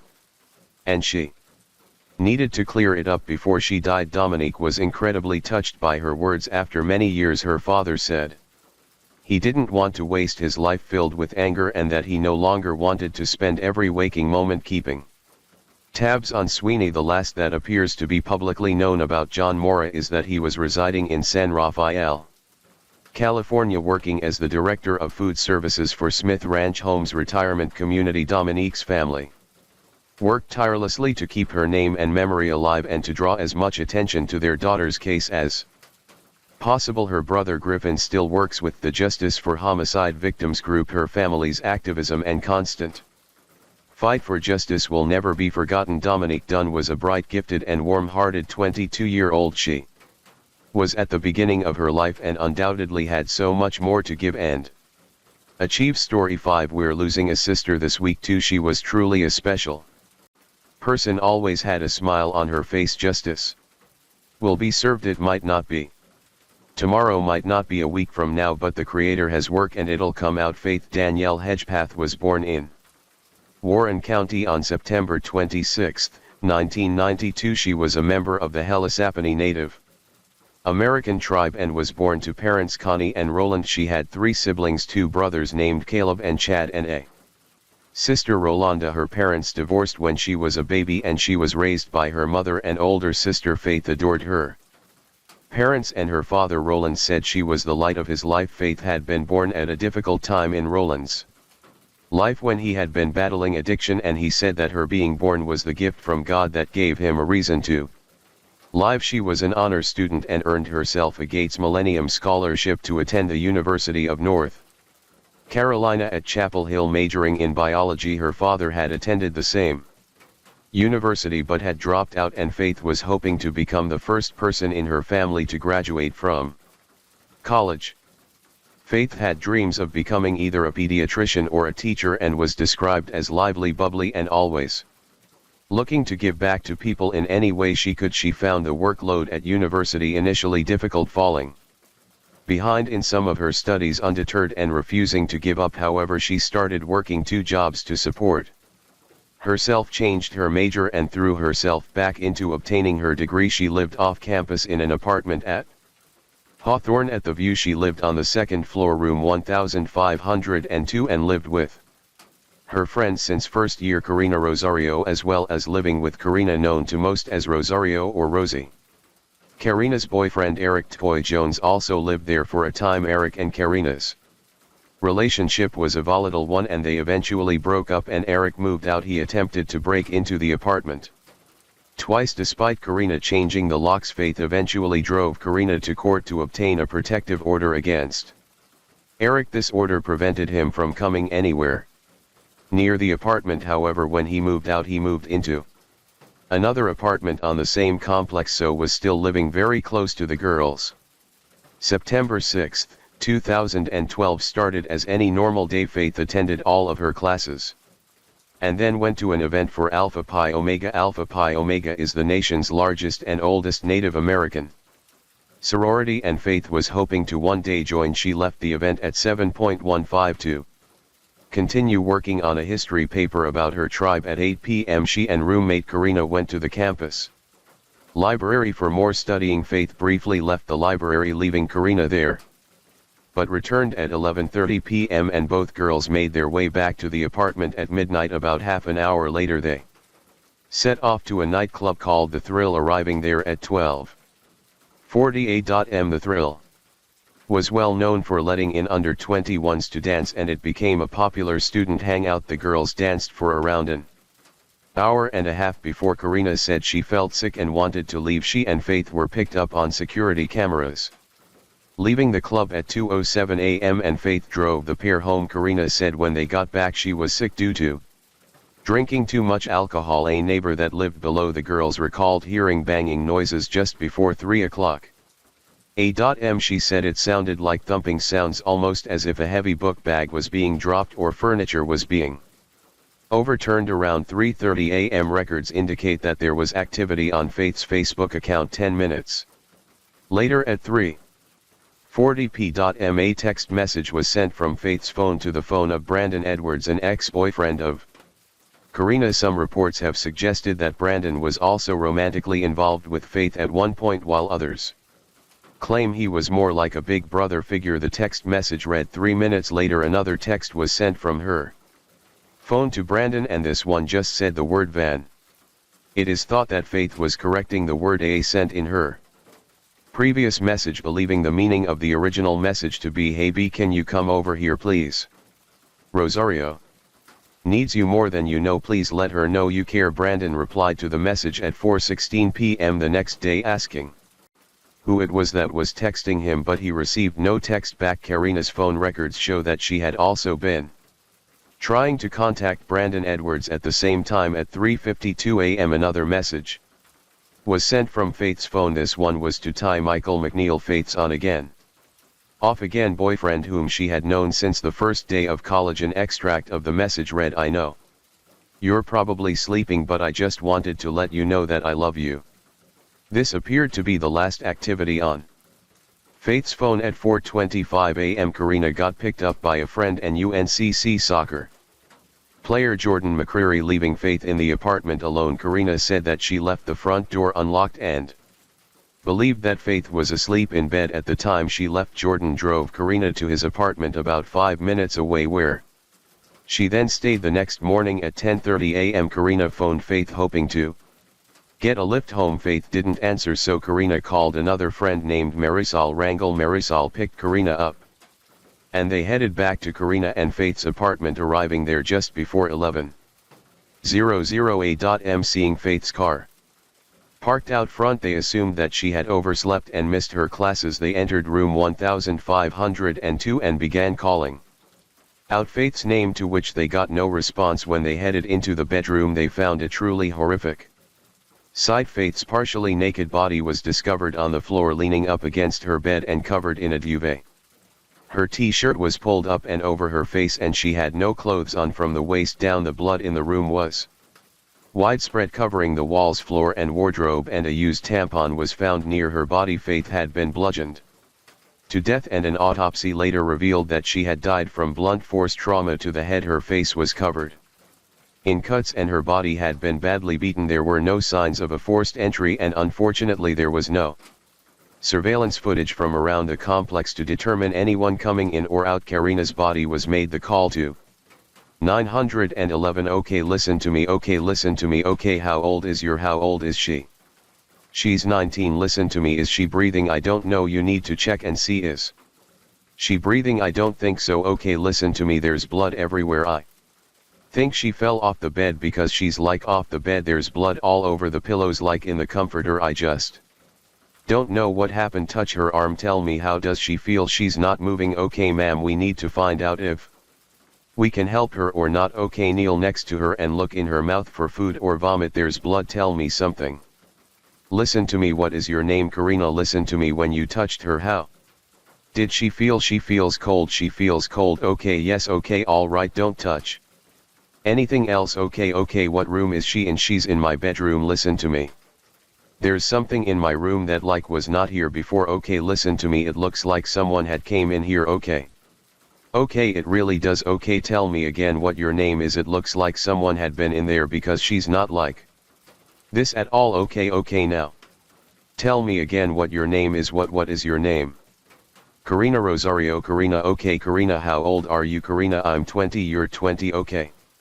Han. Chapel Hill police believed that it was more likely than not that she was raped. A Bacardi rum bottle was collected as evidence. Tissue fragments and DNA were found on the bottle, and it was thought that this could have been the murder weapon. Next to Faith's body was a handwritten note written across a timeout fast food bag. It said, "I'm not stupid __ jealous." Although the blood covered the walls and the floor, the note on the takeout bag was clean. This suggested that the killer had spent time in the apartment after the murder, washing their hands and cleaning themselves before writing the note. Even if the note was written before the murder, the killer would still have had to spend time cleaning themselves off before placing the note in the room. A handwriting analyst, Peggy Waller, said she felt the note was written with what is referred to as disguise, and whoever wrote it was deliberately attempting to change their handwriting. Chapel Hill's chief of police, Chris Blue, said that the murder rate in Chapel Hill equates to less than 1 a year, and Faith's death sparked one of the largest homicide investigations in North Carolina history. After months of very little news, we have new information tonight in the murder of a UNC Chapel Hill student. On one hand, there is new evidence. On the other, a Profile of a possible killer. Julia Simpson's here with the latest. Julia. Chapel Hill police tonight say they are confident DNA found at the scene will lead them to an arrest. David, police will not say exactly what DNA evidence was or where it was found at the scene, but they are confident it will lead them to Hedgepest killer. Faith's death sent shockwaves through the community and fear quickly grew among her fellow students. The university held a vigil honoring Faith with a Native American ceremony. We're losing a sister this week too, and it hurts. She was truly a special person, always had a smile on her face. And you try not to question God's words or his work, but then again you just want to know why. But justice will be served. It might not be tomorrow, it might not be a week from now, but the Creator has work and it'll come out. Faith's mother Connie said that the family were unable to identify Faith's body and it would be 2 years before they found out about the note left at the crime scene or were able to read the autopsy report. All of the details surrounding Faith's death were sealed by a judge, and they would remain sealed for 2 years despite being against Chapel Hill Police's usual policy. In November 2012, the university student newspaper The Daily Tar Heel petitioned the judge who had ordered the investigation records to be sealed. They wanted the judge to release an early search warrant in the case. However, the judge ordered that the records be sealed for another 45 days. At this time, 2 months after Faith had been killed, her cause of death had not yet been released to the public. Connie and Roland Hedgepeth told the media that their daughter's death certificate said that she had been beaten to death in December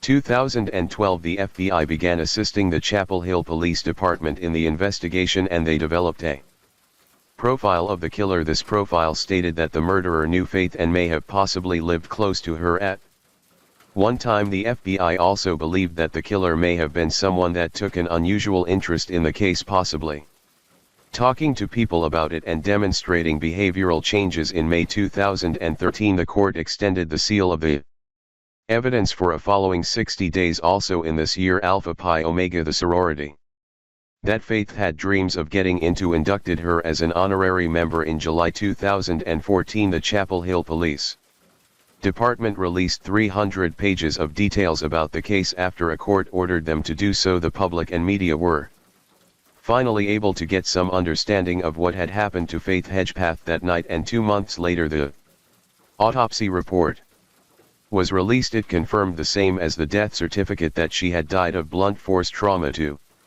the head. She was covered in cuts and bruises to her body, as well as having blood under her fingernails, showing she fought hard against her killer. According to court records, search warrants were only issued to 2 apartments, and they were both located at Hawthorne at the View. One was Faith and Karina's and one was in a separate building. 2 sources have claimed that the woods behind Faith's apartment weren't searched, and it was noted that the officers didn't search any other apartments on the premises, didn't go door to door, and didn't bring sniffer dogs into the area. Another piece of potential evidence came from Faith's phone. On the night she was killed, she had called her friend Una Chavez 3 times, and on one of the calls left a voicemail. Una said that Faith was notorious for accidentally calling people and leaving messages that she didn't mean to. The voicemail appears to be unintelligible. People close to Faith said they heard what sounded either like an argument or a fight between Faith and other people. Others hear what simply sounds like the inside of a nightclub at 1:30 in the morning. Her father Roland said he hears his daughter in danger. TV journalist and newspaper columnist Tom Gasparoli started a blog and podcast focused on finding answers for Faith's family. He worked tirelessly to gain more information and share this with the public. He spoke to forensic audio analyst Arlo West and said Arlo West is the president and CEO of Creative Forensic Services, certified in audio enhancement, and has over 30 years of experience in the audio and film industry. He also specializes in pocket dial phone calls and believes he heard some notable things on the tape. He believes he heard 4 voices on the tape, 2 male and 2 female. The following transcript is what Arlo West believes could be being said on the voicemail. The timestamp shows the voicemail was left at 1:23 a.m. This meant that Faith and Karina would have been at the Thrill, and from the CCTV evidence we know they left the club at 2:07 a.m. by all accounts at this time. Everything appeared to be okay. This timestamp has been disputed by some people including Arlo West. He said, I found with the particular brand of phones Faith and Una had both had issues with timestamping and voicemails being sent incorrectly at different times. The towers transmitting the cell phone signals were glitchy at best, I believe. To a high degree of forensic audio certainty that timestamp is incorrect. Chapel Hill police agreed to look at West's enhanced audio version and evaluate it themselves. However, due to the timestamp of the message, police do not believe it to be a recording of the murder. Police said that the metadata associated with the call reinforces this. 2. It marks 3 years since a UNC student was found murdered in her apartment. While the case remains unsolved, the family has not lost hope. WNC Spominnick met with the sister of Faith Hedgepath today, who says she's confident the killer will be brought to justice. Sean Faith Hedgepath would be celebrating her 23rd birthday at the end of this month. Instead, the 19-year-old was killed, found at a gruesome scene, and so far no one has been charged. You couldn't be sad around her because she wouldn't let you be. She wanted you to be happy and she'd do anything to cheer you up. It will happen. They're not going to get away with it. Hedgepath says police are working but haven't been able to give her family any answers yet. There also is a scholarship in Hedgepath's honor called the Faith Smile Scholarship. It goes to Native American women entering their freshman year of college. 2015 marked the 3rd year since Faith's death, and her family, friends and the community seemed no closer to getting any answers. However, a year later in 2016, a sketch of the possible killer was released using genetic coding from the DNA at the scene, which acted almost as a blueprint. A company in Virginia were able to predict eye, hair and skin color, freckling, face morphology and ancestry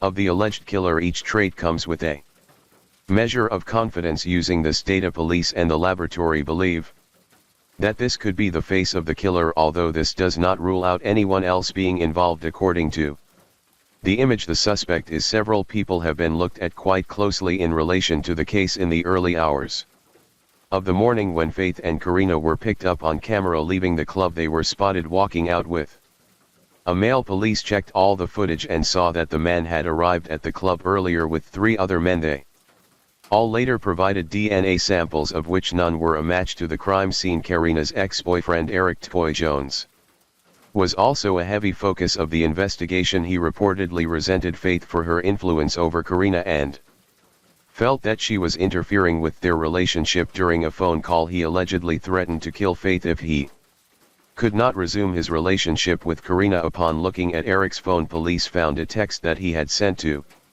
a friend. The text was asking them to forgive him for what he was about to do. This message was sent on September 6, just the day before Faith Hedgepath was killed. Police also found a similarly worded message to another friend via Twitter. 3 days after Faith was murdered, Eric updated his Facebook to say the police seized Eric's Jeep and searched his apartment but said that nothing came up. Police described him as cooperative and said there wasn't enough evidence to arrest him, and his DNA was ultimately ruled out of the crime scene. Eric told news reporters, however, although he was ruled out as a suspect, police believe that Eric does remain a person of interest, as even though the DNA did not belong to him, he may still know whose DNA was in the apartment and on Faith's body. Faith's father Roland has always been vocal about his feelings towards Karina. He said others have expressed their concerns regarding Karina's actions after the murder and about the 911 call she made that morning. People found it strange that not only was Marisol Rangel's name not mentioned, giving the impression that Karina was in the apartment by herself, but also that Faith's name was never uttered in the 8-minute-long phone call. Police said there were things that Karina needed to answer and clear up when it came to the 911 call. Questions as to whether or not Karina was giving the police all the information she knew and whether that information was entirely truthful. A downstairs neighbor walked into Karina and Marisol just minutes after they had found Faith's body. She said of the encounter, "I will never forget that."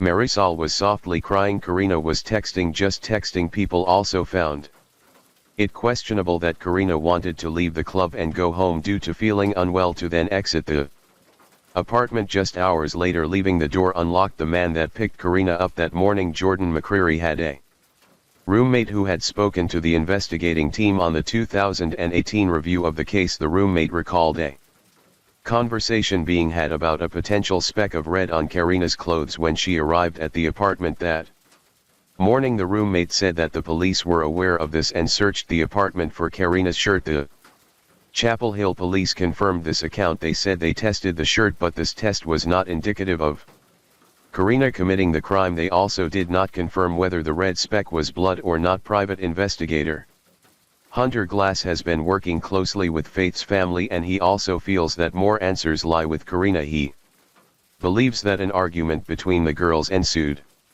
at the Thrill nightclub, possibly to do with jealousy over dating or a relationship which may have led to Faith's death. Karina Rosario moved out of North Carolina and hasn't spoken publicly about the case since. Roland Hedgepath said she no longer takes his calls. Police sources have said that whenever they have made contact with Karina, she has been cooperative. One of Faith's old roommates, Kira, said that Faith was speaking with her high school sweetheart Alex at the same time she was dating Ty Michael McNeil and seemed conflicted about the relationships. Kira said that there always seemed to be some sort of drama with Ty and described him as having obsessive behavior when it came to Faith. She said that Faith had told her Ty had once pushed her into a wall. Faith's friend Una Chavez, who had received the strange voicemail that night, attested to the same controlling behavior and said that Faith had told her that Ty had hit her. Ty was spoken to as part of the 2018 review of the case and said that he had texted Faith on the morning of September 6, the evening before she was killed. He asked her if she wanted to hang out later, but he received no reply. It wasn't until around 3:52 a.m. that he got any answer from her phone. Ty believes that this was Faith texting him, but her father Roland isn't so sure and doesn't think this is how his daughter would normally type. Una agreed and didn't feel it was how Faith would talk either. Just days before Faith was killed, she had spoken to Una about wanting to resume her relationship with her high school sweetheart Alex, and this just didn't match up with what she had written in the text to Ty. Ty did have an alibi for the night of the murder and he submitted a DNA sample. However, he said he doesn't know if he was given the all clear by police or if he simply just didn't hear back from them regarding the sample. Decorated Police Sergeant Derek Levisau and a forensic psychologist Chris Mahandy were part of the team on the 2018 look into the case. They spoke at length about the theories and people that may have had some potential involvement. Chris Mahandy said there's at least 3 or 4 people here that should be considered strong persons of interest: Eric Toy Jones, Karina Rosario, and Ty Michael McNeil. The odd social media posts and the text from Eric, the threats he had already made towards Faith, alongside the fact he lived very close to the women. Derek Levisau discussed a theory that Eric Toy Jones may have brought someone back to the apartment with him, someone that wasn't as familiar with Faith, and that is potentially who the DNA belongs to. It would have meant that this person may not have been tested yet because they are removed from Faith's social circle. The strange behavior seen from Karina on the morning Faith died and the volatile and, according to friends, abusive and controlling relationship that Faith had with Ty. The pair found it odd and concerning that Ty had downplayed the tension and volatility in the relationship, and they also spoke about the text message sent from Faith's phone at 3:52 a.m. Chris Mahandy described the messages as way out of context for what was happening in the relationship at the time, something that Roland Hedgepath and Una Chavez both agree with. Although nothing can be said for certain, the pair spoke about the lack of microscopic or trace evidence left outside the apartment. Derek Levisau said, "You know how you can leave that apartment without leaving a single piece of trace evidence? You're not in a rush." He went on to say, who would take the chance at staying in an apartment that wasn't theirs to write a note and stage a scene unless they knew nobody was coming back?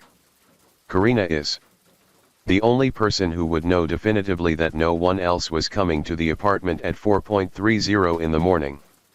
She's the only one, unless there was somebody else there with her. It's possible the pair, alongside many others, believe Karina probably knows more than she's saying, but they do go on to discuss the seeming lack of motive. If Karina was involved, why on earth would she commit such a crime against someone who was like a sister to her ultimately?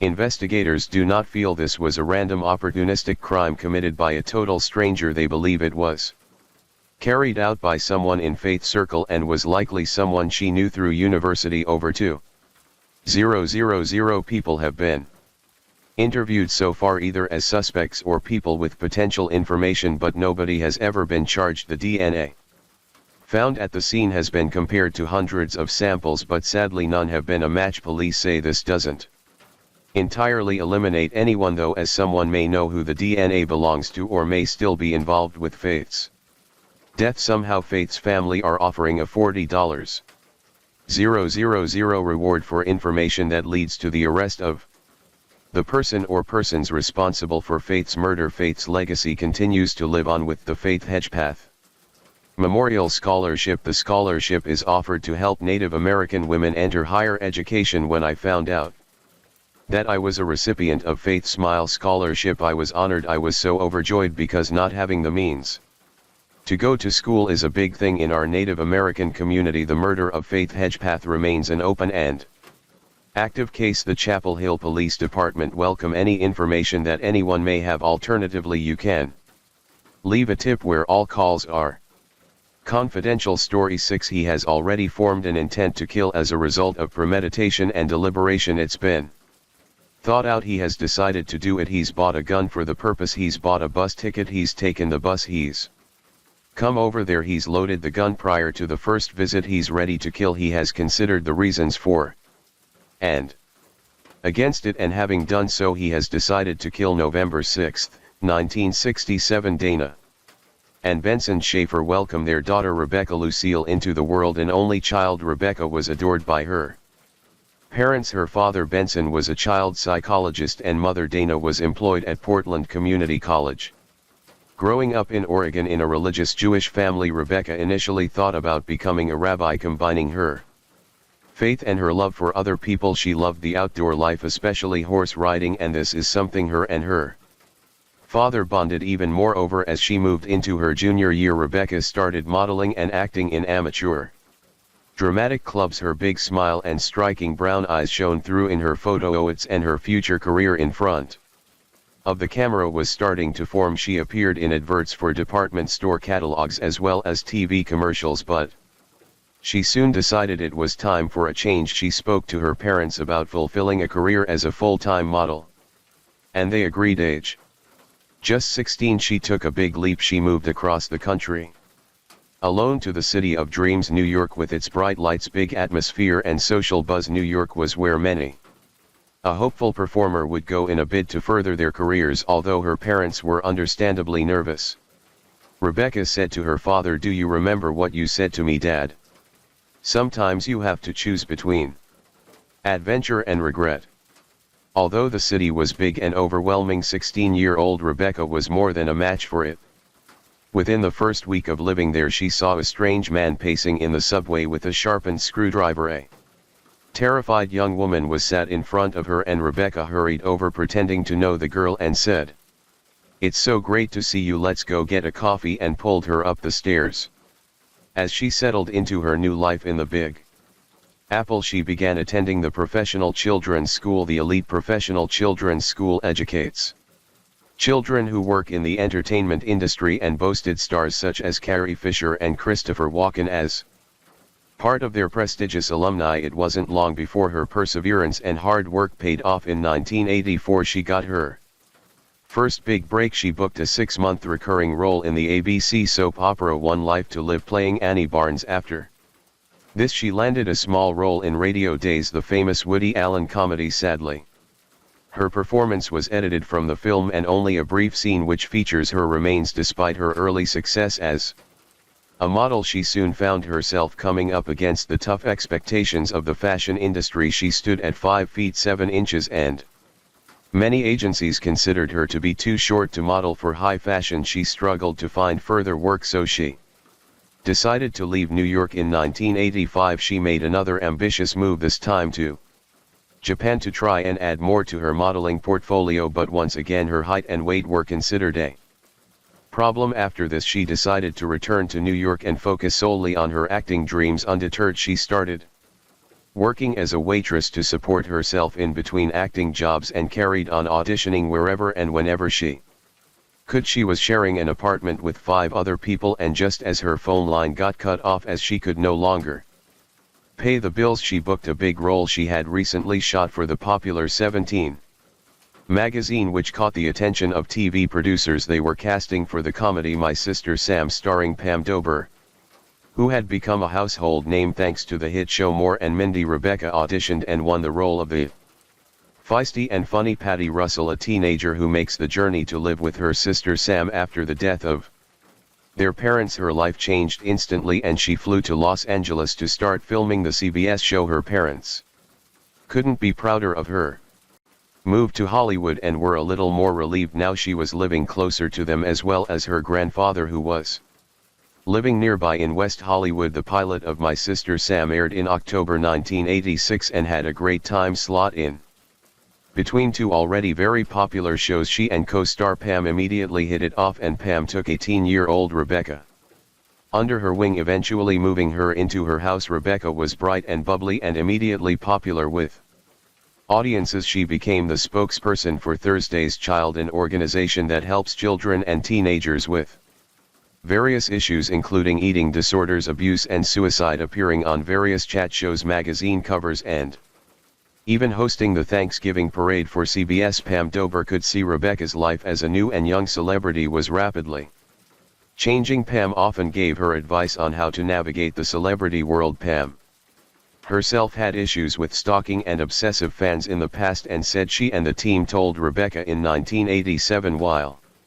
shooting My Sister Sam. The security at Warner Brothers Studios phoned Rebecca's team and asked if she knew a man that had come to meet her. 19-year-old Robert John Bardaw had turned up to the set carrying roses and a huge teddy bear and claimed he knew the actress and wanted to see her. Rebecca confirmed she didn't know him and they did not allow him entry. Robert said he was frustrated as he couldn't understand why Rebecca would turn him away. A month later, Robert returned to Warner Brothers, this time extremely agitated and carrying a knife. Security were now aware of who he was and again stopped him from getting in. He was taken into the security office and was told he needed to stop, as the obsession he had for the actress was going too far. The head of security was concerned and informed the production company about what had happened. Rebecca continued on with her life and various filming projects. Although My Sister Sam initially was a success with viewers, it was sadly cancelled in 1988 halfway through the second season, leaving many episodes unaired. The show had changed its time slot and this impacted it massively. Rebecca was disappointed but continued to throw herself into auditioning. She was then cast in a string of roles including scenes from the class struggle in Beverly Hills, The End of Innocence, and the television film Out of Time. July 18, 1989. 21-year-old Rebecca was living in a West Hollywood apartment as well as her career going from strength to strength. Her personal life was in a great place too. She met 23-year-old TV and film director Brad Silverling on a blind date at UCLA Film School, and Brad said the chemistry was instant. Brad Sperling went on to direct many successful TV shows and films, including Lemony Snicket's A Series of Unfortunate Events in City of Angels, and the talented young duo had talks of moving in together. On July 18, Rebecca was prepping for a big audition for The Godfather Part 3 and was waiting for the script to be delivered to her door when she heard the doorbell ring. She quickly answered, but it wasn't the script delivery she was hoping for. Stood in front of her was Robert John Bardaw. It was the same man who had appeared twice at Warner Brothers Studios, and he was clutching a letter and autograph she had once sent to him. Robert John Bardaw was born in January 1970, the youngest of 7 children. He had a troubled childhood. After being abused by a sibling, he was placed in foster care. When he spoke about committing suicide and was eventually diagnosed with bipolar disorder at the age of 15, he was briefly institutionalized to treat emotional problems and dropped out of school shortly after. Robert was only 19 years old and had developed a dangerous obsession with Rebecca Schaeffer. Prior to his fixation with her, he was infatuated with a child peace activist, Samantha Smith, who was tragically killed in a plane crash in 1985 when she passed away. His attention turned to Rebecca. He started writing numerous letters to her after seeing her on a My Sister Sam one. Of his letters she replied to, telling him it was one of the nicest letters she had ever got. What started as him being a fan of the character Patty quickly turned into a fixation with the actress Rebecca. He watched and taped every episode of My Sister Sam and bought every magazine he could find. With her in his room quickly became almost a shrine to the actress. He traveled by bus to Los Angeles in 1987 hoping to meet her on the set of My Sister Sam, but failing to get past security twice he returned to Tucson and briefly lost interest with the actress. His obsession shifted towards artists Debbie Gibson, Madonna and Tiffany Darwish. In 1989 Robert watched Rebecca in the comedy scenes from The Class Struggle in Beverly Hills. In one scene she appeared in bed with a male actor. Robert became so enraged and jealous by the scene he decided that she needed to be punished for becoming, in his words, another Hollywood __. The teenage Robert wrote a disturbing letter to his sister saying if he couldn't have Rebecca then he wouldn't allow anyone else to. Part of the letter read, I have an obsession with the unattainable and I have to eliminate something I cannot attain. After trying and failing to get Rebecca's address through her agent, Robert came across an article in People magazine which gave him a new idea. Arthur Richard Jackson had stalked and stabbed actress Teresa Salina in 1982, and through the article in People magazine Robert learned that Arthur had used a private investigator to obtain her address. Fortunately Teresa Salina survived the frightening attack and went on to found the Victims for Victims organization. She also participated in lobbying for the 1990 anti-stalking law and the 1994 Driver's Privacy Protection Act. Robert decided to use the same method as Arthur Jackson and paid a detective agency $250 to find Rebecca's address using DMV records. His brother helped him get hold of a gun after Robert himself was refused due to being too young and disclosing mental health problems on a form he had to fill out at the gun shop. For a third and final time,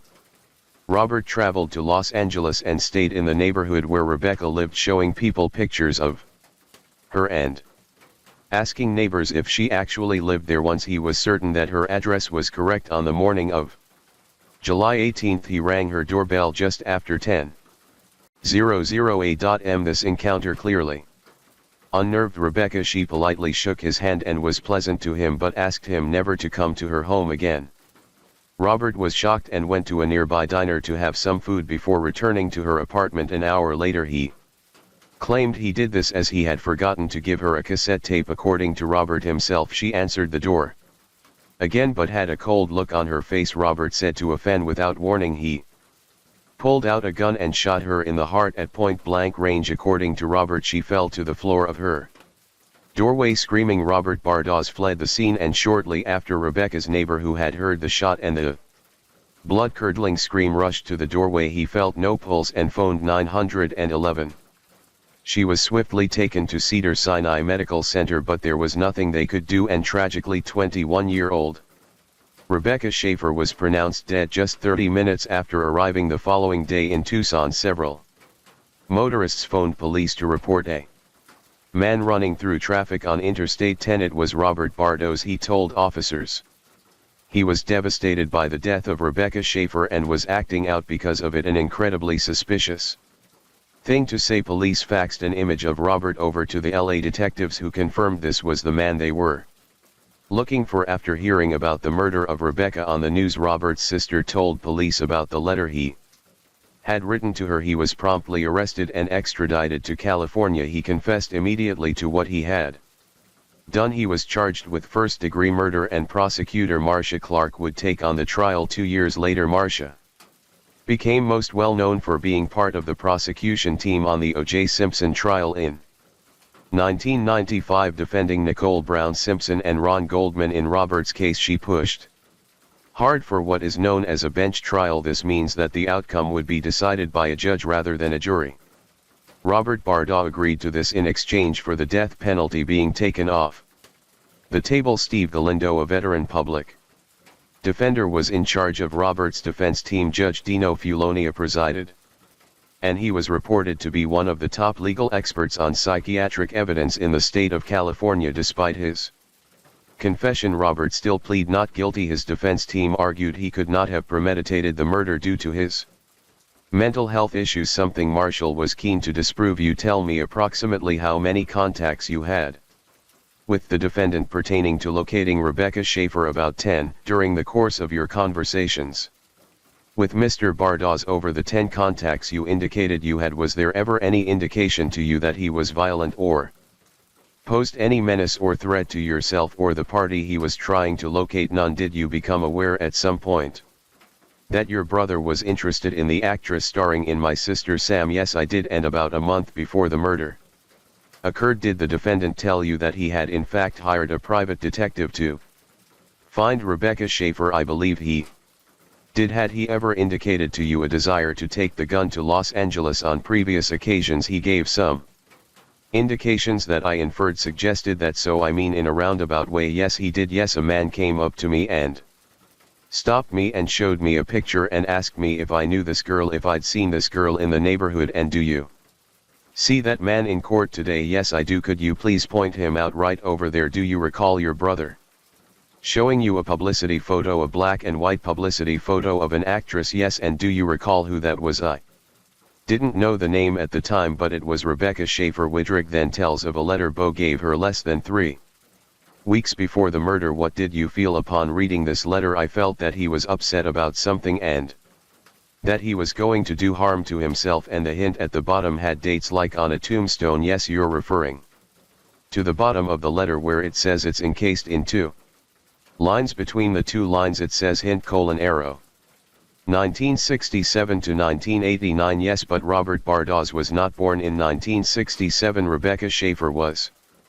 Widrick remembers the night she found out the real meaning of the letter. I started screaming and it just was hysterical. The defense team called psychiatrist Dr. Dietz to the stand, and he claimed that Robert may have schizophrenia, and that is what may have led him to commit the crime. By January of '84, Robert Bardaws had become particularly interested in and had observed to be odd by a teacher in a special class he was in for gifted students. That teacher being Mrs. Morris. He had a tremendous attraction to Mrs. Morris and saw her as a friend, as someone special, as the only one who had been nice to him. He was noted to have been exceeding the usual bounds of student-teacher propriety. He also wrote that when he listens to the radio he is possessed by it. Over the prosecution's objection, the defense played a song from the rock group U2's Joshua Tree album. Until this point in the trial, the defendant had remained composed in the courtroom, but once the song Exit was played he sang and strummed to the music. He told me after describing the meaning of those lyrics that the first effort he made to find, that is to visit Rebecca Schaefer, had been toward the end of May or early June 1987, and he said that he was even thinking of hurting her at that time because she sounded arrogant and TV guide, but he wanted to see her before she was a big star. Marts of the chilling moment when he approaches Rebecca Schaefer's doorway. Isn't it true that even in a clinical setting a psychiatrist may unwittingly plan a suggestion for a symptom simply by routine admitting procedures such as, do you hear voices, do you have visual hallucinations, do you see things, that sort of thing? Isn't that true? Yes, it is. You cannot say that when he approached her door the first time that he was operating under a command hallucination, can you know? And you cannot say that when he left her door the first time he was operating under a command hallucination, can you know? And you cannot say that when he returned the second time he was operating under a command hallucination, can you know? And you cannot say that when he shot her he was operating under a command hallucination either, can you know? I can't and I didn't. Marcia Clark hoped to prove that he did in fact plan the killing over several months. It was not a normal 13-year-old, nor with the notion that he was not a normal 19-year-old. A normal person doesn't stalk and murder a celebrity he's never met. Where is the evidence of delusion that the defendant deluded himself into believing that maybe someday Rebecca might be his friend? Well then, haven't we all been guilty of being delusional at some point in our lives? Robert was carrying a copy of The Catcher in the Rye when he shot Rebecca, which he threw onto the roof of a building as he ran away. He insisted that it was purely coincidental, even though it emulated Mark David Chapman, who had also been carrying a copy with him when he shot and killed John Lennon. It came out that during the 18 months before he killed Rebecca he had been arrested 3 times and charged with domestic violence and disorderly conduct. His neighbors also said that he had exhibited unwarranted threatening behavior towards them. Judge Fulgon agreed with the prosecution. I think it is very clear that this is a killing by lying in wait. I find that Dr. Deed's opinion is flawed. It is biased. I'm not saying that the defendant is a normal person. The defendant is not a normal person. The defendant has some kind of a mental disorder or problem, and I'll even give him the benefit of the doubt and consider him to have some kind or degree of schizophrenia. But the doctor himself admitted that schizophrenics can premeditate, that they can lie and wait, and they can intend to kill. Did he intend to kill? Obviously he intended to kill, but all that gives rise to a naked intent to kill is second-degree murder. What about first-degree murder? Did he premeditate and deliberate? Obviously he premeditated and deliberated. It's my job to make a determination as to how serious this defendant's mental condition is, how it affects him, and more importantly how it affected him on the day of the killing. You have a man who's been planning and premeditating to kill someone. He goes to her door and the encounter is pleasant. What he wants now, after thinking about it for a half hour to an hour, is another pleasant encounter. He goes there and the encounter is not pleasant. He has already formed an intent to kill as a result of premeditation and deliberation. It's been thought out. He has decided to do it. He's bought a gun for the purpose. He's bought a bus ticket. He's taken the bus. He's come over there. He's loaded the gun prior to the first visit. He's ready to kill. He has considered the reasons for and against it, and having done so he has decided to kill. Marcia Clark's hard work paid off, and in October 1991 Robert John Bardaw was found guilty of the murder of Rebecca Schaefer. The time has come to make a decision. I find the defendant guilty of first-degree murder, both as premeditated and lying in wait. On December 20, 1991 he was sentenced to life in prison without the possibility of parole. A year after the murder, Robert gave an interview in which he said, "I was a fan of hers and I may have carried it too far, but a lot of things have appeared in the press to make me out to be a monster. If I had one wish, where if it was ever to come true, it would be for Rebecca Schaefer to be alive today." Rebecca was buried in Portland, Oregon, and her service was attended by over 300 people. Her death influenced her boyfriend at the time, Brad Silverling, to write and direct the film Moonlight Mile, about a man's journey with grief after his fiancée is murdered as a consequence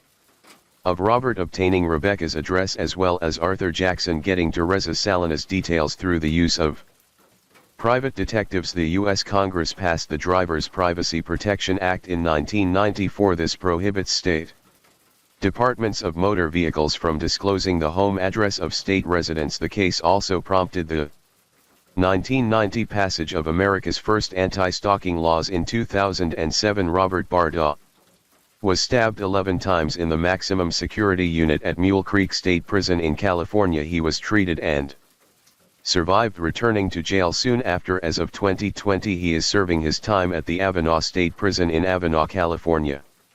He frequently draws artwork of famous people including Rebecca Schaefer. 21-year-old Rebecca Schaefer was killed before her life had even properly started. She fought hard for her dreams and the career that she adored so much.